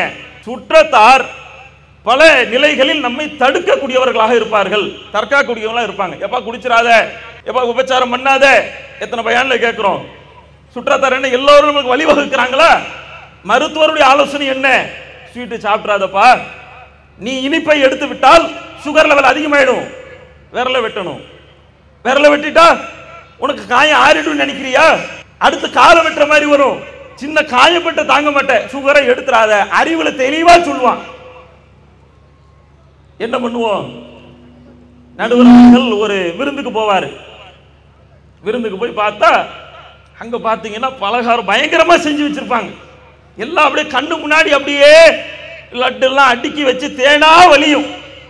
பார்க்கும்போது நடுவர் அவர்களே, உங்களுக்கு என்ன யோசனை வரும்? நம்ம நல்லா ஸ்வீட் சாப்பிட்ற ஆளுங்க, நீங்க சுகர் பேஷண்ட் ஆகிறீங்க. வருத்தம் வருதா? நம்மள சுகர் பேஷண்ட் சொல்லிட்டாங்களே, இப்ப இனிப்பு சாப்பிட கூடாது, சாப்பிடாம ஏந்திரிச்சு வந்துட முடியுமா? அந்த நேரத்தில் சிந்தனையோடு ஒரு விஷயம் சண்டை போடும். என்ன? மனோ இச்சை. ஒரு முறை அந்த ஸ்வீட் எடுத்து சாப்பிட்டா என்ன, ஒரு முறை சாப்பிட்டா என்ன, உனக்கு என்ன அப்படி சுகர் லெவல் ஏறிடுமோ? உடனே விரல வெட்டிடுவாங்களா? உடனே காலை வெட்டிடுவாங்களா? ஒரு மாத்திரையை கூடுதலா போட்டா என்னன்னு நடுவர் அவர்கள் அதுல கையை வைப்பாரு. சமூகத்தோடு சேர்த்து சாப்பிட ஆரம்பிச்ச ஆளு அப்புறம் ஒரு முறை பழகிட்டா தனித்தனியா கடையில போய் லட்டெல்லாம் வாங்கி அடிச்சு நவுத்திக்கிட்டு இருப்பாரு. இப்ப சுகர் லெவல் இன்க்ரீஸ் ஆயிடும். என்ன காரணம்? மனோ இச்சை தவறுகளை அழகாக காட்டும், திரும்ப திரும்ப செய்ய வைக்கும். இன்னைக்கு மதுவை பத்தி பேசுறாங்க. மக்களிடத்துல மது என்பது சுற்றத்தார் தான் காரணம், அதனால தான் குடிக்கிறான்னு. நடுவர் அவர்களே, இன்னொரு வாய்ப்பு. இப்ப உங்க வீட்டுக்கு அருகாமையில டாஸ்மார்க் இருக்கு. உங்க வீட்டுக்கு அருகாமையில டாஸ்மார்க் இருக்கு. டாஸ்மார்க் இல்லாத இடம் எது? மூளைக்கு மூளை டாஸ்மார்க் நிறைய திறந்து வச்சுக்கிட்டு வாங்கன்னு தானே சொல்றாங்க. அப்ப உங்க வீட்டுக்கு அருகாமையில டாஸ்மார்க் இருக்கு. டாஸ்மார்க் இருக்கின்ற காரணத்தினால நீங்க போய் மதுவை குடிச்சிட்டு மது பிரியராக ஒரு பேச்சுக்கு நீங்க மாறிட்டீங்க. மாறிவிட்டதற்கு பிறகு சமூகத்தை போய் குறை சொல்ல முடியுமா? இல்ல டாஸ்மார்க் வச்சிருக்கவன தான் போய், ஏண்டா இங்க டாஸ்மார்க் வச்ச, ஏன்னா நான் குடிச்சதுக்கு நீ தான் காரணம் கை காட்ட முடியுமா? அவன் தெளிவா சொல்லுவான். நான் இந்த டாஸ்மார்க் வச்ச உனக்கு எங்கடா போச்சு அறிவுன்னு கேட்பான். அல்லாஹ் அதான் தெளிவா சொல்லுகின்றான், பிகைரி இல்மின், அறிவு இல்லாமல் இவர்கள் அந்த மனோவிச்சையை பின்பற்றி தவறுகளை செய்வார்கள். அல்லாஹ்வுடைய தூதர் சொல்கிறார்கள், ஃபைதா ஸலஹத் ஸலஹல் ஜஸது வ குல்லுஹு, இந்த உள்ளம் சரியாக இருந்து விட்டால் அனைத்து அமல்களும் தெளிவாக அமைந்துவிடும், நன்மையாக அமைந்துடும். ஃபைதா ஃபஸதத், உள்ளம் தடுமாறி விட்டால், இச்சைக்கு அடிமையாகி விட்டால், ஃபஸதல் ஜஸது வ குல்லுஹு, அனைத்து அமல்களும் நாசமா போயிடும். அப்ப இப்படிப்பட்ட ஒரு மன இச்சையை எவன் தவிர்த்து வாழ்கின்றானோ அவன்தான் ஒரு சமூகம்னு சொல்றாங்கல்ல, சமூகத்தில் இருக்கக்கூடிய ஒவ்வொருவனும் தனி மனிதன். ஒவ்வொரு தனி மனிதனும் மன இச்சையை பின்பற்றி தவறுகள் செய்கிற காரணத்தால் தான் அது சமூக தீமையா மாறுது. அப்ப ஒவ்வொரு தனி மனிதனும் மன இச்சையை அடக்கி, இச்சையை கட்டுப்படுத்தி தவறுகளில் இருந்து ஒவ்வொரு மனிதனாக வெளியில் வந்தால்தான் சமூக தீமைகள் குறையும் என்பதை அழுத்தமாக வலுப்படுத்தியவனாக, சமூக தீமைகள் பெருகுவதற்கு பெரிதும் காரணம் மனோ இச்சை தான். இந்த பக்கம் திரும்பினா இவங்க ஒரு அடி அடிக்கிறாங்க, இந்த பக்கம் திரும்பினா இவங்க ஒரு அடி அடிக்கிறாங்க. மனோ இச்சையா குற்றத்தாரான்னு நமக்கு ஒரு குழப்பத்தை ஏற்படுத்துகிற அளவுக்கு தவறுகள் நடக்குது. மனோ இச்சை காரணம் இல்லைன்னு எதிரணிகளால் சொல்லிட முடியுமா? தைரியமான ஆளாக அவங்க சொல்லி தான் பார்க்கட்டுமே அப்படின்ற மாதிரி ஒரு சவால் வைக்கிறாங்க. அதே போல் ஓரின சேர்க்கை என்று சொல்லக்கூடிய ஒரு ஒழுக்க சீர்கேடு இப்பொழுது நடந்து கொண்டிருக்கிறது. இது லூத் அலைஹிஸ்ஸலாம் காலத்திலேயே இந்த ஒழுக்க சீர்கேடு நடந்தபோது அது இச்சையின் காரணமாகத்தான் நடந்ததை அல்லாஹ் குர்ஆனில் சொல்லுகின்றான்.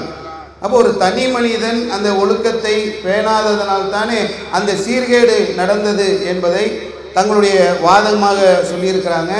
டாஸ்மாக் கடை இருக்குது, டாஸ்மாக் கடை இருந்ததுன்னா போய் குடிச்சிடலாமா?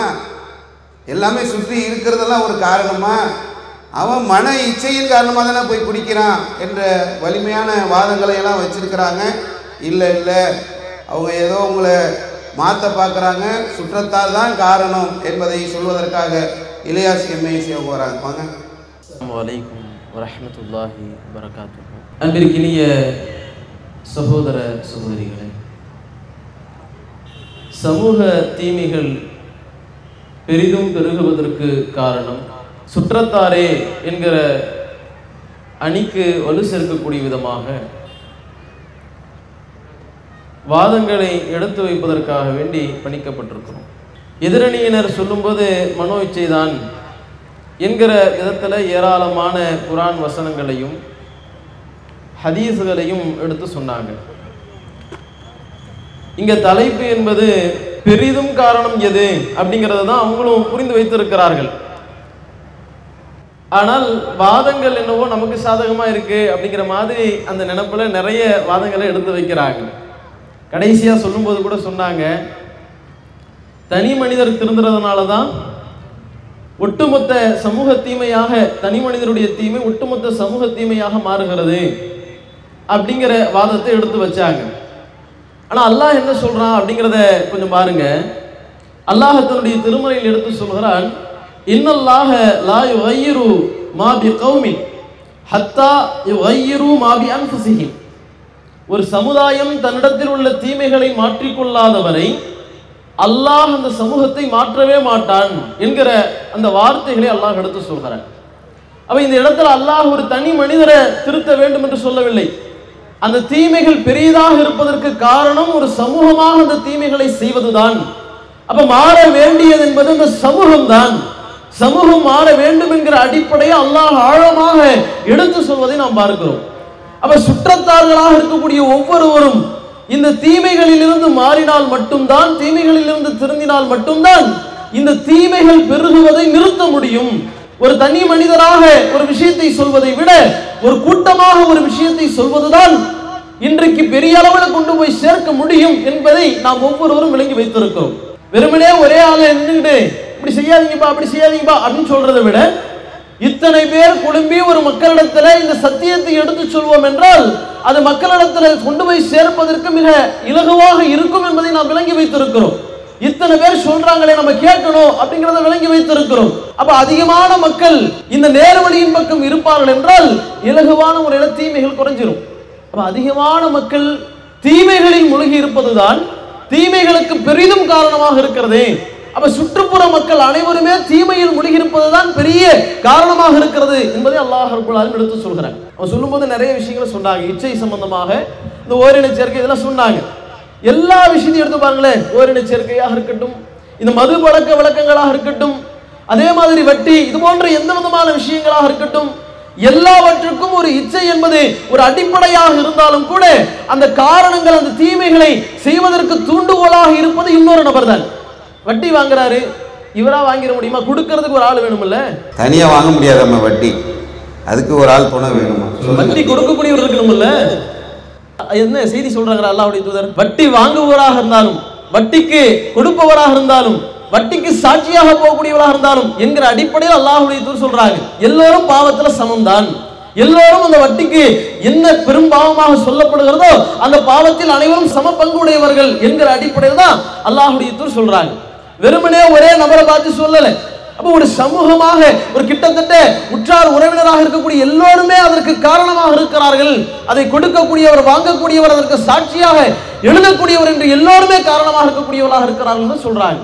அதே மாதிரி மது அருந்துபவர், அதை அருந்துவதற்காக எடுத்து கொடுப்பவர், பரிமாறுபவர் என்று அந்த மதுவிற்கும் அல்லாஹ்வுடைய தூதர் நபிகளார் ஒரே ஒரு மனிதரை மட்டும் குறிப்பாக்கவில்லை. அதை சுற்றியுள்ள எல்லா மக்களையும் அல்லாஹ்வுடைய தூதர் நபிகளார் குற்றவாளிகளாக சொல்கிறார்கள். அப்ப வெறுமனே மனோ இச்சை மட்டும் இதற்கு காரணம் கிடையாது. மனோ இச்சையை விட இது எல்லாவற்றுக்கும் தூண்டுகோலாக இருக்கக்கூடிய ஒவ்வொருவருமே காரணமாக இருக்கிறார்கள் என்பதை நாம் விளங்கிக் கொள்ள வேண்டும். எந்த அளவுக்கு என்றால் அல்லாஹ்வுடைய தூதர் இப்ராஹிம் அலைஹிஸ்ஸலாம் அவர்கள் அந்த மக்களிடத்தில் மிகப்பெரிய தீமையாக இருந்த சிலை வணக்கத்திற்கு எதிராக பேசினார்கள். சிலை வணக்கம் என்பது அல்லாஹ்வுக்கு செய்யக்கூடிய மிகப்பெரிய இணை வைப்பு. அப்படிப்பட்ட இணை வைப்பை ஒரு காலம் செய்யக்கூடாது என்கிற பிரச்சாரத்தை எடுத்து வச்சாங்க. அப்படி சொல்லுகிற பொழுது அந்த மக்கள் சொன்னாங்க, இந்த சிலைகளை வணங்குவதற்கு காரணத்தை பற்றி அவர்கள் சொல்லும் பொழுது சொன்னார்கள், காலு வஜதனா ஆபானா லஹா ஆபிதீன், நாங்கள் எங்களுடைய முன்னோர்களை இதை வணங்கக்கூடியவர்களாக பார்த்தோம். இந்த சிலைகளை வணங்கக்கூடிய மக்களாக நாங்கள் பார்த்தோம், அதை நாங்கள் செய்வோம். அப்ப இந்த பெரிய தீமை பெருகுவதற்கு, இந்த அநியாயமாக மிக பெரும் ஷிர்காக இருக்கக்கூடிய மிக நிரந்தரமான நரக நெருப்பை பெற்றுத்தரக்கூடிய அநியாயமாக இருக்கக்கூடிய இந்த ஷிர்கிற்கு காரணம் யார் என்றால் முன்னோர்களாக இருக்கக்கூடியவர்களாக தான் இருக்கிறாங்க அப்படிங்கறத தெளிவா சொல்றாங்க. அப்ப இப்ராஹிம் அலைஹிஸ்ஸலாம் சொல்றாங்க, கால லகத் குன்தும் அன்தும் வ ஆபாவுக்கும் ஃபீ ضلال முபீன், நீங்களும் உங்களுடைய முன்னோர்களும் மிகப்பெரிய தெளிவான வழிகேட்டில் இருக்கிறீர்கள் என்று சொன்னார்கள்.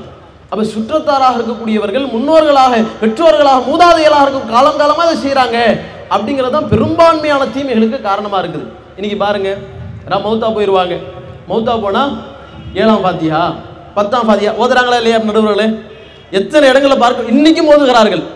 ஏன் இதெல்லாம் செய்றீங்க அப்படின்னு போய் கேட்டா, இதுவெல்லாம் அல்லாஹ்வுடைய நபிகளார் செய்யவில்லையே, நபிகளார் வாழக்கூடிய காலத்துல அவங்களுடைய மனைவிமார்கள் இருந்தார்கள், பிள்ளைகள் இருந்தார்கள், நபிகளார் யாருக்குமே செய்யாத ஒரு விஷயத்தை நீங்கள் எப்படி செய்கிறீர்கள் என்று இந்த தீமையை பத்தி நம்ம கேட்டோம்னா அதற்கு அவர்கள் சொல்லக்கூடிய பதில் என்ன? நாங்க காலங்காலமா எங்களுடைய முன்னோர்கள் தான் செஞ்சிருக்கிறாங்க, காலங்காலமா அது ஓதுவாங்க, விருந்து போடுவாங்க, அதெல்லாம் நம்ம மாற்ற முடியாதுங்க அப்படின்னு ஒரு சாக்கு போக்கு சொல்லக்கூடியவர்களாக இருக்கிறாள் என்றால், அப்ப சுற்றத்தாராக இருக்கக்கூடிய முன்னோர்களாக இருக்கக்கூடியவர்கள் தானே காரணமாக இருக்கிறாங்க இந்த வழிகேட்டிற்கு. இன்னும் பாருங்க, இந்த வழிகேடுகள் எந்த அளவுக்கு இன்றைக்கு சமூகத்தில் முழுகி இருக்குதுன்னா, இதை ஃபாத்தியாலாம் ஓதலைங்க, சும்மா சாப்பாடு போடுறோம் அல்லாஹ்வுடைய பேரால அப்படின்னு சொல்லி அல்லாஹ்வுடைய பேரை சொல்லி இன்றைக்கு மார்க்கத்தில் காட்டித்தரப்படாத பல விஷயங்களை இன்றைக்கு செய்யக்கூடிய நிலையை பார்க்கிறோம் என்றால், இன்னும் எந்த அளவுக்கு சமூகத்தில் இது மாதிரியான தீமைகள் இருக்குன்னா, பெற்றோர்கள் தான் இந்த பிள்ளைகள் வழிகெடுப்பதற்கு காரணமாக இருக்கிறாங்க என்பதை நம்ம தரப்பு ஏற்கனவே சொல்லி இருக்கிறோம். இன்னைக்கு அதற்கு வலு சேர்க்கக்கூடிய விதமா எந்த மாதிரியான நடைமுறைகள்லாம் இருக்குது அப்படின்னு பார்த்தா, பர்த்டே கொண்டாடுறோம் அப்படிங்கிற பேரால புள்ள ஆசைப்படுது அப்படின்னு சொல்லி அந்த பிள்ளைகள் ஒரு தவறான மார்க்கத்தில் இல்லாத ஒரு மாற்று மத கலாச்சாரமாக இருக்கிற ஒரு கலாச்சாரத்தை, ஒரு தீமையை இன்றைக்கு பெற்றோர்கள் ஆமோதிக்கிறார்கள் என்றால், அதை செய்வதற்கு வழிவகையாக இருக்கிறார்கள் என்றால் இதற்கு காரணம் என்னவா இருக்கு யோசிச்சு பாருங்க. இன்னும் ஒருபடி மேலே சொல்வதா இருந்தா, திருமண நாள் ஆனிவர்சரி கொண்டாடுறோம் அப்படின்னு சொல்லி இப்படி ஒரு கலாச்சாரம் இப்படி பரவிட்டு இருக்குது. இது பல பேர் ஆண்களுக்கு இன்னைக்கு பெரிய ஒரு கொடுமையாகவும் இருக்குது. என்னன்னா, அவங்களுக்கு திருமண நாளே மறந்து போச்சு, என்னைக்கு திருமணம் ஆச்சுன்னு தெரியல. திடீர்னு வந்துட்டு மனைவி இன்னைக்கு என்ன நாள் தெரியுமா அப்படின்னு கேட்குறாங்க. இன்னைக்கு என்ன திங்கக்கிழமை தெரியாதா அப்படின்னு சொல்லி அவர் சொல்றாரு, திங்கக்கிழமையா, இன்னைக்கு என்ன நாள் தெரியுமா? மீண்டும் ஒரு சவுண்டு கொஞ்சம் ஒருபடி மேலே போகுது, மறுபடியும் என்ன நாளாக இருக்கும் தெரியலையே, சைத்தா சைக்கிளில் வருது அப்படிங்கிற மாதிரி இது அவருக்கு பெரிய ஒரு குழப்பமாக இருக்குது. இன்னைக்கு திருமண நாள் அப்படிங்கிறத சொல்லி பெரிய அளவுக்கு குடும்பத்தில் பஞ்சாயத்தாக பல குடும்பங்களில் போகக்கூடிய நிலையெல்லாம் பார்க்கிறோம். அப்போ இதை இன்றைக்கு பிரசித்தியாக இதெல்லாம் செய்யணும், இதுக்கு கிஃப்ட் வாங்கி தரணும், இது ஒரு நடைமுறையாக இன்றைக்கு பழக்கத்தில் பார்க்கிறோம் என்றால், இப்போ இன்னைக்கு சுற்றத்தாராக இருக்கக்கூடியவர்களே இந்த தீமைக்கு காரணமாகத்தானே இருக்கிறாங்க. இன்னும் அல்லாஹ் தெளிவாக தன்னுடைய திருமணம் சொல்லி காட்டுகிறான், நாளை மறுமையில் சில பேர் நரக நெருப்புல போட்டி புரட்டப்படுவார்கள். அப்படி புரட்டப்படக்கூடிய சமயத்தில் அவர்கள் ஏன் நரகத்தில் புரட்டப்படுகிறார்கள் என்பதை பற்றி சொல்லும் பொழுது, நாங்கள் எங்களுடைய முன்னோர்களை கடைபிடித்தோம், அவர்களுடைய வழியில் சென்றோம், எங்களுடைய இமாம்களுக்கு கட்டுப்பட்டோம், அவர்கள் வழியில் சென்றோம், மூதாதையர்களுக்கு கட்டுப்பட்டோம், அவர்கள் வழியில் சென்றோம் என்பதுதான் அதற்கு காரணமாக இருக்கிறது என்பதை நம்ம பார்க்கிறோம். இன்னும் அவங்க சொல்றாங்க, நாங்கள் அல்லாஹ்வுடைய தூதரோடு ஒரு தொடர்பை ஏற்படுத்தி இருக்க கூடாதா அப்படிங்கிறத அவங்க காரணமாக சொல்றாங்க. அப்ப இந்த தீமைகள் பெரிதும் பெருகுவதற்கு காரணம் என்பது முன்னோர்கள் தான், சுற்றத்தார்கள் தான் என்பதை நாம் ஆழமாக பதிவு வைத்துக் கொள்கிறோம். அஸ்ஸலாமு அலைக்கும் வரஹ்மத்துல்லாஹி வபரகாத்துஹு. தீமைகள் பெருகிறதுக்கு காரணம் சுற்றத்தார் தான் அப்படின்ற விஷயங்களை எல்லாம் ரொம்ப ஒரு வலிமையாக சொல்லியிருக்கிறாங்க. ஒரு சிலை வணக்கம் வருகிறது என்று சொன்னால், இப்ராஹிம் அலைஹிஸ்ஸலாம் சொல்லும்போது முன்னோர்களை தானே காரணம் காட்டினாங்க. ஃபாத்தியா ஓதுறாங்க இன்னைக்கு, அதற்கும் முன்னோர்களை தானே காரணம் காட்டுறாங்க. ஒரு பர்த்டே கொண்டாட்டம் என்று சொன்னால் அதற்கும் முன்னோர்களை தானே காரணம் காட்டுறாங்க. வட்டி என்று சொன்னால் அது தனியாக ஒரு நபர் வாங்கிட முடியுமா? அது கூட்டாக சேர்ந்து செய்யக்கூடிய ஒன்று தானே. மது என்று சொன்னால் அதுவும் கூட்டாக செய்யக்கூடியது தானே. பாவங்களுடைய பட்டியலை அல்லாஹ்வுடைய தூதர் சொன்ன அடிப்படையில் அது எல்லோருமே சேர்ந்து செய்யக்கூடிய ஒரு பாவமாகத்தானே இருக்கிறது. அப்போது மதுவுக்கு சுமக்கிறவங்க காரணமாக இருக்கிறாங்க, விற்கக்கூடியவர்கள் காரணமாக இருக்கிறாங்க, வட்டிக்கு எழுதக்கூடியவர்கள் காரணமாக இருக்கிறாங்க, சாட்சி சொல்லக்கூடியவர்கள் காரணமாக இருக்கிறாங்க, கொடுக்கக்கூடியவர்கள் காரணமாக இருக்கிறாங்க. இதில் எங்கே தனிநபர் எங்கே வராங்க என்ற அடுக்கடுக்கான வாதங்களை எல்லாம் எடுத்து வச்சு 2 தரப்பு வாதங்களும் வைத்து முடிச்சிருக்கிறாங்க. நம்ம ஒரு முடிவுக்கு வர முடியாத ஒரு நிலையை ஏற்படுத்தி இருக்கிறாங்க. தீமையை பெருகிறதுக்கு காரணம் மனோ இச்சையா சுற்றத்தாரான்ற ஒரு பெரிய கேள்வி இப்போ நம்ம முன்னால் இருக்கிறது. இறுதியாக அந்த அணியுடைய தலைவர் அவங்க வாதங்களை வலு சேர்ப்பதற்கு ஒரு 5 நிமிஷம் கொடுப்போம். பாப்போம் என்ன கருத்தை சொல்றாங்க. அஸ்ஸலாமு அலைக்கும் வரஹ்மத்துல்லாஹி வபரகாத்துஹு. அன்பார்ந்த சகோதர சகோதரிகளே, தீமைகள் பெருகுவதற்கு பெரிதும் காரணம் மன இச்சைதான் என்ற தலைப்பின் கீழே எங்களுடைய வாதங்களை நாங்கள் தொடர்ச்சியாக வைத்து வருகிறோம். இப்போ எதிர் தரப்பினர் இல்லை சமூகம்தான் மற்றவர்கள் தான் காரணம் அப்படின்னு சில வாதங்களை முன்வைக்கிறாங்க. அவங்க வைக்கிற வாதங்களை எல்லாம் பார்த்தா எப்படி இருக்குன்னு சொன்னால், எல்லா தீமையும் செஞ்சிருவாங்களாம், எந்த தீமையும் நான் செய்யலை, அவன் செய்கிறதுனால நான் செய்கிறேன் அப்படிங்கிற கணக்கில் சொல்லக்கூடிய வகையில் இருக்குது. நடுவர் அவர்களே, ஒரு ஆள் நெருப்பால் உடம்புல சுட்டுக்கிறாரு. அவர் நெருப்பால் சுட்டுக்கிறாங்கிறதுக்காண்டி நாம் நெருப்பால் சுட்டுக்கிட்டோம்னா நம்ம அறிவாளிம்போம்னா முட்டாளுன்னு சொல்லுவாங்களா? ஏன்பா அவன் நெருப்பால் சுட்டா நீ ஏன்பா சுடுற? நெருப்பால் யார் தனக்கு சுட்டுக்கிட்டாலும் அவர்களுக்கு தான் வேதனை. அப்போ சமூகத்தில் என்னதான் தீமைகள் மலிந்திருந்தாலும், சமூகத்தில் எவ்வளவுதான் தீமைகள் விளைந்திருந்தாலும் ஒவ்வொரு தனி மனிதனும் அதில் தன்னை கட்டுப்படுத்தி கொள்ள வேண்டும் என்றுதான் மார்க்கம் சொல்கிறது. இன்றைக்கு வரதட்சணை ஒரு ஆள் கேட்கறதுனால தான் நான் கொடுக்குறேங்கிறாங்க. ஒவ்வொரு நபர்களும் வரதட்சணை வாங்க மாட்டேன் கொடுக்க மாட்டேன் என்று உறுதிமொழி எடுத்துக்கொண்டால் சமூகத்திலே வரதட்சணை உருவாகுமா? நம்முடைய ஜமாத்தின் சார்பாக எத்தனையோ மாநாடுகளை நடத்தியிருக்கிறோம். அந்த மாநாட்டிலே இளைஞர்கள் உறுதிமொழி ஏற்றிருக்கிறார்கள். நாங்கள் நடத்துகிற திருமணங்களில் எங்களுடைய திருமணங்களில் வரதட்சணை வாங்க மாட்டோம், வரதட்சணை கொடுக்க மாட்டோம் என்று சொல்லி எத்தனை இளைஞர்கள் முன் வந்திருக்கிறாங்க. அப்போ ஒவ்வொரு இளைஞர்களும் முன் வந்தார்கள் என்று சொன்னால் வரதட்சணை எப்படி சமூகத்தில் கொடுமையாக மாறும்? ஏன் இந்த பட்டிமன்றத்தில் மாநாட்டில் இவ்வளோ மக்கள் இருக்கிறீங்க, இப்போ நீங்களே சொல்லுங்க, உங்கள்கிட்ட ஒரு ஆள் வரதட்சணை கேட்டால் உங்களுடைய பிள்ளைகளுக்கு வரதட்சணை கேட்டு தான் நீங்கள் திருமணம் முடிப்பீர்களா? சொல்லுங்க, முடிப்பீங்களா? அல்லது வரதட்சணை கொடுத்தாதான் திருமணம் முடிப்போன்னு சொல்லுவீங்களா? அப்போ இன்றைக்கு சமூகத்திலே ஒரு வரதட்சணை என்ற ஒரு கொடுமை இருக்குன்னு சொன்னால் அதற்கு யார் காரணம்? ஒவ்வொரு தனி மனிதன் தான் காரணம். ஒவ்வொரு தனி மனிதனும் அவரவர்கள் அதை கட்டுப்படுத்தி கொள்ளணும். இன்னைக்கு மதுக்கடையை ஒருத்தவங்க உருவாக்கிட்டாங்க. சாராய கடை இருக்கிறதுனால தான் நான் சாராயம் குடிக்க போகிறேன். சரி, இருக்கிறதுனால உலகத்தில் இருக்கிற அத்தனை பேரும் குடிக்கிறாங்களா? இன்னைக்கு இத்தனை பேர் கூடியிருக்கிறோம், அத்தனை பேரும் குடிக்காதவர்களாக இருக்கிறோமா? அப்படி இல்லை. அப்போ இருக்கிறதுனால குடிக்கணும் என்பது அவசியம் இல்லை. விஷம் தான் கடையில் விற்கிது, விஷம் விற்கிதுங்கிறதுனால குடிக்கணும் கட்டாயமா? அப்போது சமூகத்தில் எந்த தீமைகள் இருந்தாலும் அந்த தீமைகளை விட்டு ஒவ்வொரு தனி மனிதனும் தன்னை தற்காத்து கொள்ள வேண்டும் என்று மார்க்கம் சொல்கிறார். அல்லாஹ் ரப்பல் ஆலமீன் திருமறை குர்ஆனில் சொல்கிறான், வமல் ஹயாத்த துன்யா இல்லா லஐபுன் வ லஹ்வுன். இந்த உலகம் என்பது வீணும் விளையாட்டுமாகத்தான் இந்த உலகம் இருக்கிறது. தீமைகள் இருக்கும், பாவங்கள் இருக்கும், வரம்பு மீறுதல் இருக்கும், எல்லா அநியாயங்கள் இருக்கும். ஆனால் வஸ்தாருல் ஆகிரத்து ஹைருல் லில்லதீன யத்தகூன். யார் இந்த உலகத்தில் அல்லாஹ்வை அஞ்சி வாழுகிறார்களோ அந்த இறையச்ச உடையவர்களுக்கு மறுமைதான் சிறந்தது என்று சொல்லப்படுது. அப்போ ஒவ்வொரு தனி மனிதனும் தீமைகள் இருக்கு என்பதற்காண்டி செய்யக்கூடாது. அந்த தீமைகளை விட்டு நம்மளை நாமளே கட்டுப்படுத்தி கொள்ளணும். ஏன் கட்டுப்படுத்திக்கணும் தெரியுமா? மறுமையில விசாரணை நடத்தும் பொழுது அல்லாஹ் எப்படி விசாரணை கேட்பான்? ஏன்பா எய்த்த வீட்டுக்காரன் தப்பு செஞ்சான், அதனால் நீனும் தப்பு செஞ்சியா, சரி பரவாயில்ல போன்னு எல்லாம் சொல்ல மாட்டான். ஒவ்வொரு தனி மனிதனிடத்திலையும் நாளை மறுமையில் தனித்தனியாக விசாரணை நடக்கும். அல்லாஹ் சொல்லி காட்டுகிறான், வலா தகுஃபு மா லைஸ லக பிஹி இல்முன். உங்களுக்கு அறிவில்லாத ஒன்றை நீங்கள் ஒரு காலம் பின்பற்றி விடாதீர்கள். இன்ன சம வல் பஸர வல் ஃபுவாத். உங்களுடைய பார்வை, நீங்கள் எதை கேட்டீர்களோ அந்த கேட்கப்பட்ட செய்திகள், வல் ஃபுவாத் உங்களுடைய உள்ளம், குல்ல உலாய் கான்ஹு கானஹு மஸ்ஊலா. ஒவ்வொன்றை குறித்து நாளைக்கு மறுமையில விசாரிக்கப்படும்.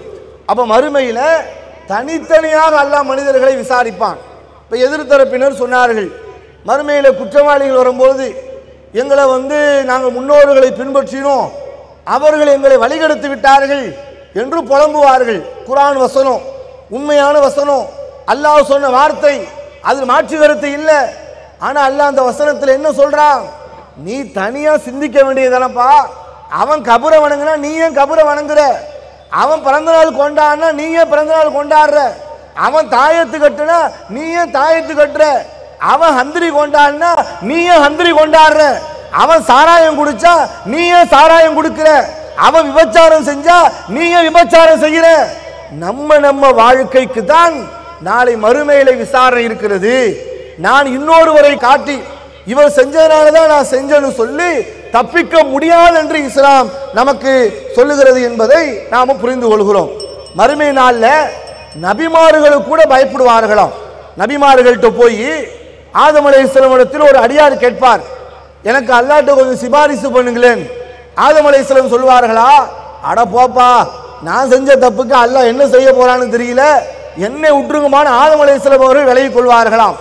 ஒவ்வொரு நபிமாரிடத்திலும் கேட்கிற பொழுது ஒவ்வொரு நபிமார்களும் சொல்கின்ற வார்த்தை, யா நஃப்ஸ், என்னை விட்டு என் நிலைமை என்னன்னு எனக்கு தெரியலன்னு நபிமார்களே பயப்படுவார்கள் என்று சொன்னால், சமூகத்தில் தீமை இருக்கிறது என்பதற்காக தீமையை செய்யலாம் என்று ஒருவர் சொன்னால் அது எப்படி சரியாகும்? அப்போ ஒவ்வொரு தனி மனிதனும் தன்னுடைய மன இச்சையை கட்டுப்படுத்தி கொண்டால்தான் மறுமையில் வெற்றி பெற முடியும். அப்ப தீமைகள் பெருகுவதற்கு காரணம் ஒவ்வொரு தனி மனிதனும் சுய கட்டுப்பாடு தேவை, மன இச்சையை விட்டு விலகி இருக்க வேண்டும், மார்க்கம் சொல்கின்ற அடிப்படையில் வாழ வேண்டும். அப்படி வாழ்ந்தால் மாத்திரம்தான் மறுமையில் வெற்றி பெற முடியும். எனவே சமூக தீமைகளுக்கு பெரிதும் காரணம் மனிதனுடைய மன இச்சை தான், சுய விருப்பம்தான் என்பதை எங்களுடைய தரப்பின் வாதமாக மீண்டும் மீண்டும் நாங்கள் பதிய வைத்துக் கொள்கிறோம்.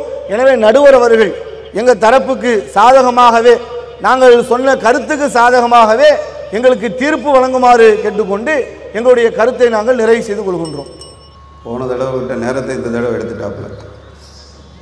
சும்மா என்னங்க எல்லாமே மேலே உள்ள பார்த்துக்குவான், மேலே உள்ள பார்த்துக்குவான்னா கீழே உள்ளவன் என்ன தான் செய்வான்? அவன் மேலே பழியை போட்டுட்டு நீங்கள் தப்பிக்கலான்னு பார்க்குறீங்களா அப்படின்னு சொல்லி ஒரு வாதங்களை வச்சுருக்கிறாங்க. அதாவது வரதட்சணைக்கு எல்லாம் உறவினர்கள்லாம் கேட்குறாங்க, உறவினர்கள் அழுத்தம் கொடுக்குறாங்க, உறவினர்கள் தான் வரதட்சணை வாங்குவதற்கு காரணம் சொல்லி எது தரப்பு வைத்த எல்லா வாதங்களையும் தமிழ்நாடு தௌஹீத் ஜமாத் சார்பாக நடத்தப்பட்ட வரதட்சணை ஒழிப்பு மாநாடுகளில் லட்சக்கணக்கான இளைஞர்கள் தங்களுடைய அந்த மன கட்டுப்பாட்டை வெளிப்படுத்தி, நாங்கள் வரதட்சணை வாங்கக்கூடிய கல்யாணத்தில் கலந்து கொள்ள மாட்டோம், நாங்கள் எங்களுடைய திருமணங்களில் வரதட்சணை வாங்க மாட்டோம் என்று சொன்னார்களே என்ற ஒரு அடிப்படையான ஒரு வாதத்தையும், நாளைக்கு மறுமையில் தனி மனிதனை குறித்து தனித்தனி மனிதர்களாகத்தான் விசாரிக்கப்படுவார்கள் என்ற வலிமையான வாதங்களை வைத்திருக்கிறாங்க தங்களுடைய இறுதி வாதத்தில். இதற்கு பிறகும் சுற்றத்தார் காரணம் என்பதை சொல்வதற்கு வராங்க சிவி இம்ரான் அவங்களுடைய இறுதி தரப்பு வாதத்தை வைப்பதற்கு. வாங்க. அஸ்ஸலாமு அலைக்கும் வரஹ்மத்துல்லாஹி வபரகாத்துஹு. தீமைகள் பெருகுவதற்கு பெரிதும் காரணம் மனோ இச்சையா சுற்றத்தாரா என்ற இந்த தலைப்பின் பட்டிமன்றத்தில், அதாவது தீமைகள் பெருகுவதற்கு மனோ இச்சை காரணமே இல்லை என்று நாங்கள் மறுத்தது போல எதிரணியர் நிறைய வாதங்களை வச்சுருக்கிறாங்க. நாங்கள் அது மறுக்கவே இல்லை. மனோ இச்சையும் காரணம் என்பதை நாங்கள் ஏற்றுக்கொள்கிறோம். பெரிதும் காரணமாக இருப்பது அதான் நான் முடிச்சிட்ட பிறகு நீங்கள் சொன்னீங்கன்னா சரியா இருக்கும். இல்லைன்னு சொன்னால் உங்கள் நடுவர் மேலே எங்களுக்கு சந்தேகம் வந்துடும், நீங்கள் வந்து நியாயத்தின் பக்கம் நிற்க மாட்டீங்களோ அப்படின்னு சொல்லி. அதனால் நீங்கள் பார்த்துக்கிறீங்க. சரி, தீமைகள் ஏற்படுவதற்கு பெரிதும் காரணம் சுற்றத்தார் தான் என்றது தான் நாங்கள் சொல்கிறோம். முழுவதுமாகவே அந்த அவங்களுடைய வாதத்தை நாங்கள் மறுக்கலை. அது காரணம்தான், பெரிய காரணங்களாக எது நிற்கும் என்பதை தான் நாங்கள் சொல்கிறோம். சகோதரர் நிறைய சொன்னார். அதாவது ஒரு நண்பர்கள் தான் மது குடிக்கிறதுக்கு தூண்டுறாங்க என்று நம்ம சொல்லும் பொழுது, விஷம் கூட கடையில் கிடைக்குது, நீ வாங்கி குடிச்சிருவியா, அப்போ நீ யோசிக்க வேணாமா என்ற மாதிரிலாம் சகோதரர் சொல்லி காட்டினார். நான் என்ன கேட்குறேன், அதாவது ஒரு எரியறது பிடுங்கினா எரியறது அடங்குன்னு சொல்லுவாங்களா இல்லையா? ஒரு அடுப்பு எரிகிறது என்று சொன்னால் அதுக்கு விறகுகள் தான் காரணம். அதை பிடுங்கி விட்டால் எரியறது தானாக நின்றுவிடும் என்பது அடிப்படையானது. அப்படிதானே? அறிவானவர்கள் அதை ஏற்றுக்கிடுவாங்க. இப்போ மது தயாரிக்கக்கூடியவன் யார்? இவனே தயாரித்து இவனே குடிச்சிடறானா? இதுக்கு அரசாங்கம் தயாரிக்கலையா? இதை குடிக்கக்கூடிய நண்பர்கள் தூண்டலையா? அப்போ தயாரிப்பதையே நிறுத்திவிட்டால் குடிப்பவர்கள் யார் இருப்பாங்க? அதனால தான் ரசூலுல்லாஹ் சொல்றாங்க, மது குடிப்பவர், மதுவை தயாரிப்பவர், மதுவை விற்பவர், மதுவை சுமந்து செல்பவர் என எல்லாருமே பாவத்தில் ரசூலுல்லாஹ் ஒன்றாக்குறாங்க. இந்த மதுவுல எல்லா விதத்திலையும் பாவத்தில் ரசூலுல்லாஹ் சேர்க்கறதுனால அவன் குடிக்கிறத மட்டும் மனோ இச்சையை மட்டும் நீங்க அடிப்படையான காரணமாக சொல்றது சரியில்லைன்றதை நான் சுட்டி காட்ட விரும்புகிறேன். ரெண்டாவது இன்னொரு செய்தியை நான் மேற்கோள் காட்டுறேன். புகாரியில் வருது, ஒருத்தர் 99 கொலை பண்ணிடுறாரு. 99 கொலை சையான புகாரியில் வரக்கூடிய ஹதீஸ். ஒருத்தர்கிட்ட போய் கேட்குறாரு, அல்லா என்னை மன்னிப்பானா? உன்னெல்லாம் எல்லாம் மன்னிக்க மாட்டேன்னு சொன்னோன்னு அவரையும் போட்டு தள்ளிடுறாரு. 100 கொலை. அப்போ இன்னொருத்தர்கிட்ட போய் கேட்குறாரு. அவர் சொல்கிறாரு, இந்த ஊர் மக்கள்லாம் கெட்ட மக்களாக இருக்கிறாங்க, அந்த ஊருக்கு போ, அங்கே நல்ல மக்கள் இருக்கிறாங்க, அங்கே போனால் அவனுக்கு தீர்வு கிடைக்கும் என்று அவர் சொல்லி அனுப்புகிறார். அந்த ஊர் போக்கியை நோக்கி அவர் நடக்கிறார். அந்த நிலையில் அவர் மரணிக்கிறார். வானவர்கள் வர்றாங்க, அவர் நல்லவராக மரணிக்கிறார். அந்த ஹதீஸில் வருது. இந்த செய்தி சொல்லக்கூடிய கருத்து என்ன? ஒரு ஊரில் வாழக்கூடிய மக்கள் எல்லாமே கெட்ட மக்களாக இருக்கும் பொழுது அவன் நல்ல மக்கள் எந்த பகுதியில் இருக்கிறாங்களோ அந்த பகுதியை நோக்கி போ என்று மார்க்கம் வழிகாட்டுகிறது. கெட்டவர்களோட சேர்ந்து இருந்தா கெட்ட பழக்கம் தான் வரும் உனக்கு. குடிக்கக்கூடிய மக்களோட சேர்ந்துதான் நீ குடிக்கக்கூடியவனா மாறிடுவ. நல்லவர்கள் இருக்கக்கூடிய பகுதிக்கு நீ போனா திருந்திருவ என்று நபி ஸல்லல்லாஹு அலைஹி அவர்கள் சுற்றத்தார் தான் காரணம்ன்றத அழுத்தம் திருத்தமா சொல்றதை நம்ம பார்க்கிறோம். அதே மாதிரி ஹன்லலான்னு ஒரு சம்பவம் இருக்கு. நபி ஸல்லல்லாஹு அலைஹி வஸல்லம் காலத்துல நபி தோழர் அவர் சொல்றாரு, நான் நயவஞ்சகன் ஆயிட்டேன், முனாஃபிக் ஆயிட்டேன்றார். எப்படி? அவர் சொல்றாரு, நான் ரசூலுல்லாஹ் கூட இருக்கிறேனா, சொர்க்கத்தை பத்தி சொல்றாங்களா, நரகத்தை பத்தி சொல்றாங்களா, எனக்கு அதுலயே ஈடுபாடு வருது. அப்படியே வீட்டுக்கு வர்றேனா, மனைவியை பார்க்கறேனா, குழந்தைய பார்க்கறேனா, அதெல்லாம் மறந்து போயிடுது. எனவே நான் முனாஃபிக் ஆயிட்டேனா இல்லையா, நயவஞ்சகன் ஆயிட்டேனா இல்லையான்னு கேட்கிறார். அபூபக்கர் சொல்றாரு, ஆமா நானும் முனாஃபிக் ஆயிட்டேன்றார். இப்போ ரசூலுல்லாஹ் கிட்ட சொல்றாங்க, ரசூலுல்லாஹ் சொல்றாங்க, சாத்தன் சாத்தன், இப்படி கொஞ்ச நேரம் அப்படி கொஞ்ச நேரம் கலந்துதான் இருக்கும், துனியாவும் தீனும் கலந்து இருக்கும்ன்றது ரசூலுல்லாஹ் சொல்றாங்க. இந்த செய்தி சொல்லக்கூடிய கருத்து என்ன? குடும்பத்தார் இறை நினைவை விட்டு மறக்கடிப்பாங்கன்றதை காட்டுதா இல்லையா? குடும்பத்தில் நம்ம மூழ்கி இருக்கும் பொழுது அல்லாஹ்வுடைய நினைவை விட்டு நம்ம திசை திருப்பப்படுறோமா இல்லையா? குழந்தைகளோட நம்ம மூழ்கி இருக்கும் பொழுது நம்ம திசை திருப்பப்படுறோமா இல்லையா? இது நல்ல வழியில ஒரு கண்ட்ரோலாக நம்ம போற வரைக்கும் பிரச்சனை இல்லை. அல்லாஹ்வையே மறந்து விட்டு மனைவி குழந்தைன்னு போயிட்டா பாவியாகவே போயிடுவோம். ஆக ஹன்லலா போன்றவர்கள் போன்று நாம் இருந்து விட்டால் பிரச்சனை கிடையாது. ஆக சுற்றத்தார் காரணமாக இருக்கான்றத ரசூலுல்லாஹ் சொல்றாங்க. தேன் ரசூலுல்லாஹ்க்கு ரொம்ப பிடிக்கும். தேனிய ரசூலுல்லாஹ் ஹராமாக்குறாங்க. அவங்களுடைய மனைவி துர்நாற்றம் அடிக்குது, இன்னொரு மனைவி வீட்டில் ரசூலுல்லாஹ் தேன் சாப்பிடுறாங்க, துர்நாற்றம் அடிக்குதுன்னு சொன்ன பிறகு ரசூலுல்லாஹ் தேன் ஹராமாக்கிக்கிறாங்க. அல்லாஹ் குர்ஆன் வசனத்தை இறக்குறான், அல்லாஹ் ஹலாலாக்கிய இந்த தேனை, இந்த ஒன்றை உங்க மனைவிமார்களுடைய திருப்திக்காக நீங்க எப்படி ஹராமாக்கலாம் என்று அல்லாஹ் கேட்கிறான். தபுத்தகி மரதாத் அஸ்வாஜிக், உங்க மனைவிமார்களுடைய திருப்திக்காக நல்லா சொல்றான். ஆக மனைவிமார்கள் வழிகெடுக்கிறாங்கன்ற கருத்து அதில் அடங்கி இருக்கா இல்லையா? அது இல்லாமல் இந்த சமுதாயத்தில் பாருங்க, சமூக வலைதளங்கள் இன்ஸ்டாகிராம், ஃபேஸ்புக், யூடியூப் போன்றெல்லாம் பரவி இருக்கிறது. அதுல எத்தனை நபர்கள் வழிகட்டு போறாங்க. சமூக வலைதளம்ன்றது சமுதாயம் தானே. ஆபாசமும் மோசடியும் தீமைகளும் எதுல பெருகி இருக்கிறது? சமூக வலைதளம் காரணமா இருக்கா இல்லையா? அது மாதிரி சினிமா மோகத்தினால் என்ன செய்யறாங்க? என் தலைவர் தளபதி மக்ரிப் தொழுதாரு, நான் வீடியோ பிடிச்சிக்கிட்டே இருந்தேன்னு இந்த அம்மா சொல்லுது. இளைஞர்கள் எல்லாம் கூத்தாடிகளுக்கு பின்னால் செல்லக்கூடியவர்களாக இருக்கிறாங்களே, இதுக்கு சமூகம் காரணம் இல்லையா? அவங்களுடைய தாய் தந்தையர் காரணம் இல்லையா? நண்பர்கள் காரணம் இல்லையா? அவங்களே மனசை பார்த்து அவங்களே கெட்டு போயிட்டாங்களா? ஆக சினிமா மோகம் போன்ற சமூக வலைதளங்கள் போன்ற இது போன்ற தீமைகள். அதே மாதிரி கடைசியா ஒரு விஷயத்தை சொல்லி முடித்து கொள்கிறேன். ஒரு 4 ஆம்பளை இருக்கிறான்னு சொன்னா, ஒன்னா சேர்ந்தான்னு சொன்னா அமைதியா போயிடுவான். ஒரு 4 பெண்கள் ஒன்னா சேர்றாங்கன்னு வைங்க, உலகத்துடைய வளர்ச்சியை பத்தி பேசுவாங்களா? சமுதாய முன்னேற்றத்தை பத்தி பேசுவாங்களா? எந்த குடும்பத்தை நாசமாக்குறது என்று புறம் பேசக்கூடியவர்களா பெண்கள் இல்லையா? புறம் பேசுறது அல்லாஹ் குர்ஆன்ல எவ்வளவு பெரிய பாவம் சொல்றான். இன்னொருத்தருடைய செத்து போனுடைய இறைச்சியை, சகோதரருடைய இறைச்சியை சாப்பிடுறதுக்கு சமம் அல்லாஹ் சொல்றானா இல்லையா? அப்போ 4 பெண்கள் ஒன்றா சேரும் பொழுது அது சமூகம் தானே. ஆக இது போன்ற சமுதாயம் தான் தீமைகள் பெருகுவதற்கு பெரிதும் காரணமாக இருக்கிறார்கள் என்று சொல்லி என்னுடைய அணியின் சார்பாக முடிவை சொல்லி தீர்ப்புக்கு எங்களுடைய சாதகமாக எதிர்பார்த்தவனாக முடித்துக் கொள்கிறேன். அல்ஹம்துலில்லாஹி ரப்பில் ஆலமீன். ரெண்டு தரப்பும் தங்களுடைய வாதங்களை முழுமையாக எடுத்து வைத்திருக்கிறார்கள். அதாவது பிறக்கிற குழந்தை இயற்கை மார்க்கத்தில் தான் பிறக்குது, அதை வழிகெடுக்கிறது, அதை மாற்றுவது, நேர்வழிப்படுத்துவது பெற்றோர்கள் தான், சுற்றத்தார் தானே. வட்டியாக இருந்தாலும் மதுவாக இருந்தாலும் அது இன்னொருத்தரை சார்ந்த ஒரு தீமையாகத்தானே இருக்குது. ஒரு வரதட்சணை வாங்க வேண்டும் என்று சொன்னால் கூட குடும்பத்தார் தானே அதுக்கு காரணமாக அமைகிறாங்க.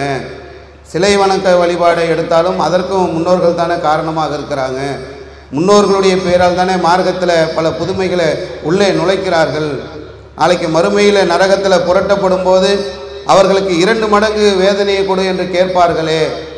99 கொலை செய்துவிட்டு ஒருத்தர் கேட்குறாரு, எனக்கு மன்னிப்பு இருக்கான்னு கேட்கும்போது அவர் இல்லைன்னு உடனே அவரை போட்டு தள்ளிடுறாரு. அடுத்த ஒருத்தர்கிட்ட கேட்கும்போது தான் நீங்கள் இந்த இடத்துல இருக்காதீங்க, வேறு இடத்துக்கு போயிருங்க, இந்த சமூகம் உங்களை கெடுத்துக்கிட்டே இருக்கும் அப்படின்ற மாதிரியான நிறைய மார்க்க அடிப்படையிலான உலக அடிப்படையிலான லாஜிக்கான நிறைய வாதங்களை வைத்து சுற்றத்தால் தான் காரணம்னு அவங்க தங்களுடைய வாதங்களை வைத்திருக்கிறார்கள். இந்த பக்கம் எடுத்து பார்த்தோம் என்று சொன்னால் எல்லாருமே ஏன் போய் குடிக்கணும், டாஸ்மாக் கடை தான் போய் குடிக்கணுன்றது நான் கடமையா கட்டாயமா, ஏன் போய் குடிக்க போகிறாங்க, டாஸ்மாக் இருந்தாலே குடித்து விட வேண்டும் என்ற அவசியம் இல்லையே. ஒருத்தன் வழிகேட்டிற்கு செல்ல வேண்டும் என்று சொன்னால் அவனுடைய மன இச்சை தானே காரணமாக இருக்கிறது. கலாச்சார சீரழிவுக்கு அவனுடைய மன இச்சை தானே காரணமாக இருக்கிறது. ஷிர்க்கு வைப்பதற்கு கூட அவனுடைய மன இச்சை தானே காரணமாக இருக்கிறது என்று இந்த தரப்புலையும் அடுக்கடுக்கான திருமறை குர்ஆனுடைய வசனங்களையும் நபிமொழிகளையும் அடுக்கி வைத்து இப்போ பாலன் நம்மகிட்ட கொடுத்துட்டாங்க. உங்களை மாதிரி தான் நானும் இருக்கிறேன். எந்த பக்கம் தீர்ப்பை சொல்றது? சமூகத்தில் தீமைகள் இருக்கிறதா என்று கேட்டால் நிச்சயமாக நிறைய தீமைகள் இருக்கிறது. இந்த தீமைகள் இருப்பதற்கான காரணமாக மனோ இச்சையும் இருக்கிறது, சுற்றத்தார்களும் இருக்கிறார்கள். இதில் யாருமே மறுப்பு சொல்ல முடியாது. 2 தரப்பினருமே அதை ஏற்றுக்கொண்டிருக்கிறார்கள். 2 தரப்பு வாதங்களும் இதை ஒப்புக்கொண்டுதான் தங்களுடைய வாதங்களை வலிமையாக வைத்திருக்கின்றார்கள். அதிலே ஒரு குறிப்பாக மன இச்சை சார்பாக பேசுகின்ற போது ஒரு கருத்தை வைத்தார்கள். நாளைக்கு மறுமையிலே விசாரிக்கப்படுகின்ற போது ஒவ்வொருவரையும் தனித்தனி நபராகத்தான் அல்லாஹ் விசாரிப்பான். எல்லாம் கூட்டா செஞ்சீங்க, கூட்டு கலாட்டா பண்ணி ஆயிடுச்சு, எல்லாம் கூட்டா சேர்ந்து நிறைய அநியாயங்களும் அக்கிரமங்களையும் சமுதாய சீரழிவுகளிலும் ஈடுபட்டு விட்ட பிறகு மறுமையை சந்திக்கின்ற போது ஒவ்வொருவரும் தனித்தனியாகத்தான் விசாரிக்கப்படுவார்கள் என்ற ஒரு ஆழமான ஒரு கருத்தை அவர்கள் வைத்திருக்கிறார்கள். இதில் நம்ம வரலாறுகளை திருக்குர்ஆனில் எடுத்து பார்க்கின்ற போது மூசா அலைஹிஸ்ஸலாம் பிரச்சாரம் பண்ணிட்டு இருக்கிறாங்க. பிரச்சாரம் செய்து கொண்டிருக்கக்கூடிய சூழ்நிலையிலே வகியின் அடிப்படையிலே அவர்கள் வகி பெறுவதற்காக செல்கின்ற போது சாமிரி என்று சொல்லக்கூடிய ஒருவன் அந்த சமுதாய மக்களை வழிகெடுத்து விடுகின்றான். மூசா அலைஹிஸ்ஸலாமுக்கு இந்த செய்தி கிடைத்த உடனே கோபமாக திரும்பி வருகிறார்கள். அந்த மக்களிடத்தில் பேசுகின்ற போது சாமிரி இடத்திலே கேட்கிறார்கள், என்னப்பா என்ன நடந்துச்சு, என்ன விஷயம் என்று சொல்கின்ற போது கதாலிக்க சவ்வலத்னிய நப்சி, என்னுடைய மனது இதை தூண்டியது, இந்த தூண்டுதல் காரணமாகத்தான் இந்த சமூகத்தை இந்த சமுதாயத்தை இந்த மொத்த கூட்டத்தையும் நான் வழிகெடுத்து விட்டேன் என்பதை, தன்னுடைய நப்சுதான் அதற்கு காரணம் என்பதை சாமிரி சொல்லக்கூடிய செய்தியை திருமறை குர்ஆனிலே நாம் பார்க்கிறோம். இந்த மனோ இச்சை என்பது இது ரொம்ப ஒரு டேஞ்சரான ஒன்று. இன்னைக்கு நம்மளை சுற்றி இருக்கக்கூடிய மக்கள் நம்மை வழிகெடுத்தாலும் நம்முடைய மனோ இச்சையின் அடிப்படையில் நாம் சென்று விடாமல் நாம் உறுதியான ஒரு நிலைப்பாட்டை நாம் எடுக்க வேண்டிய பொறுப்பு இருக்கிறது. அல்லாஹ்வுடைய தூதர் சொன்னார்கள், நரகம் என்பது மன இச்சையால் சூழப்பட்டிருக்கிறது, சொர்க்கம் என்பது சிரமங்களால் சூழப்பட்டிருக்கிறது. ரொம்ப ஈஸியாக வழிகெடுக்கக்கூடிய ஒரு நிலை இருக்கும். கூட்டாளியா வருவான், நண்பனா வருவான், உறவினரா வருவான், சொந்தக்காரனா வருவான், வழிகெடுக்கிறதுக்கு வருவான். ஆனால் நாளைக்கு மறுமையில போய் நிற்கின்ற போது கூட யாருமே நிற்க மாட்டார்கள் என்பதை நாம் இந்த உலகத்தில் வாழ்கின்ற போதே புரிந்து கொண்டு நடக்க வேண்டிய ஒரு சூழ்நிலை இருக்கிறது. நாம் திருமறை குர்ஆனை நாம் எடுத்து பார்த்தோம் என்று சொன்னால் அல்லாஹ் ரப்பல் ஆலமீன் தெளிவாக சொல்கின்றான், யார் ஒரு அம்மாமன் தகா, ஒரு தரிகட்டு வரம்பு மீறி நடக்கக்கூடிய இந்த சூழ்நிலையில் ஆசரல் ஹயாத்த துன்யா, இந்த உலக வாழ்க்கையை அவன் தேர்ந்தெடுத்து விட்டான் என்று சொன்னால் இன்னல் ஜஹீம ஹியல் மக்வா, அவனுக்கு தங்குமிடம் நரகம் தான், தப்பிக்கவே முடியாது. அவன் தான் ஊட்டி விட்டான், அவன் தான் கூட்டிட்டு போனான், அவன் தான் வழிகெடுத்தான், அவன் தான் கட்டு கொடுத்தான். காலேஜில் காலை வச்ச உடனே மச்சான் சின்னதா அப்படின்னு ஆரம்பிச்சான். கூட்டாளி என்ற பெயரில், நண்பர் என்ற பெயரில், உறவினர் என்ற பெயரில் வந்து யார் வழிகெடுத்தாலும் அந்த வரம்பு மீறி அந்த மனோ இச்சைக்கு நாம் ஆட்பட்டு விட்டோம் என்று சொன்னால் தங்குமிடம் நரகம்தான். அவன் சொன்னான் இவன் சொன்னான் என்று அங்க தப்பிக்க முடியாது. உங்களை விசாரிப்பார்கள். விசாரிக்கின்ற போது வலது கரத்தில் ஏடு தனிநபருக்குத்தான் தரப்படும், இடது கையில் ஏடு தனிநபருக்குத்தான் தரப்படும். தனித்தனி நபர்களாகத்தான் அவர்கள் விசாரிக்கப்படுவார்கள். அங்கிருந்து தப்பிக்க வேண்டும் என்று சொன்னால் பெரிய கஷ்டம். அவ்வளவு எச்சரிக்கைகளை திருமறை குர்ஆன் நமக்கு சொல்கின்றது. அல்லாஹ் ரப்பல் ஆலமீன் அல்லாஹ்வுடைய தூதருக்கு சொல்றான், யூதர்களும் கிறிஸ்தவர்களும் இருக்கிறார்கள். அவங்க என்ன நினைக்கிறாங்க, நீ என்ன பின்பற்ற வேண்டும் என்று அவங்க நினைக்கிறாங்க. அதை அவங்களைத்தான் நம்ம ஒப்புக்கொள்ள வேண்டும் என்று அவர்கள் விரும்புகிறார்கள். நீங்க சொல்லுங்க, அல்லாஹ்வுடைய வழி இருக்கிறதே இதுதான் நேரான வழி என்று சொல்லிவிட்டு அல்லாஹ் ரப்பல் ஆலமீன் சொல்கின்றான், உனக்கு ஞானம் வந்த பிறகு, உனக்கு அறிவு வந்த பிறகு, உனக்கு தெளிவு வந்த பிறகு நீ அவர்களின் மனோ இச்சையை பின்பற்றினால், ஒட்டுமொத்த கூட்டம் யூதர்கள் கிறிஸ்தவர்கள் ஒரு விஷயத்தின்பால் அழைக்கிறார்கள், அந்த அழைக்கக்கூடிய மனோ இச்சைக்கு கட்டுப்பட்டு நீ அவர்களை பின்பற்றினாய் என்று சொன்னால் உன்னை காப்பவன் எவனுமே இருக்க மாட்டான் என்று அல்லாஹ்வுடைய தூதருக்கு அல்லாஹ் எச்சரிக்கை தருகிறான். யாருமே காப்பாற்ற மாட்டாங்க. மறுமையில போய் நின்றோம் என்று சொன்னால் ஏன் நப்சு என்ன, ஏன் நிலைமை என்ன, சுற்றத்தார் வந்து நிற்பாங்க. சுற்றத்தார் வந்து நிற்கிறதை அல்லாஹ் குர்ஆன்ல சொல்றான். அந்த நாளிலே சூர் உதப்படக்கூடிய அந்த நாளில், எல்லோரும் ஒன்று திரட்டப்பட்டிருக்கக்கூடிய அந்த நாளில் உங்களுடைய சகோதரன் உங்களை விட்டு வெறுண்டோடி கொண்டிருப்பான். கூட்டாளி அவன் தான், சுற்றத்தார் அவன் தான், உறவு அவன் தான், அவன் ஓடிக்கொண்டிருப்பான். உம்மிஹி வபி, உங்களுடைய தாய் உங்களை விட்டு வெறுண்டோடி கொண்டிருப்பார்கள், உங்களுடைய தந்தை உங்களை விட்டு வெறுண்டோடி கொண்டிருப்பார்.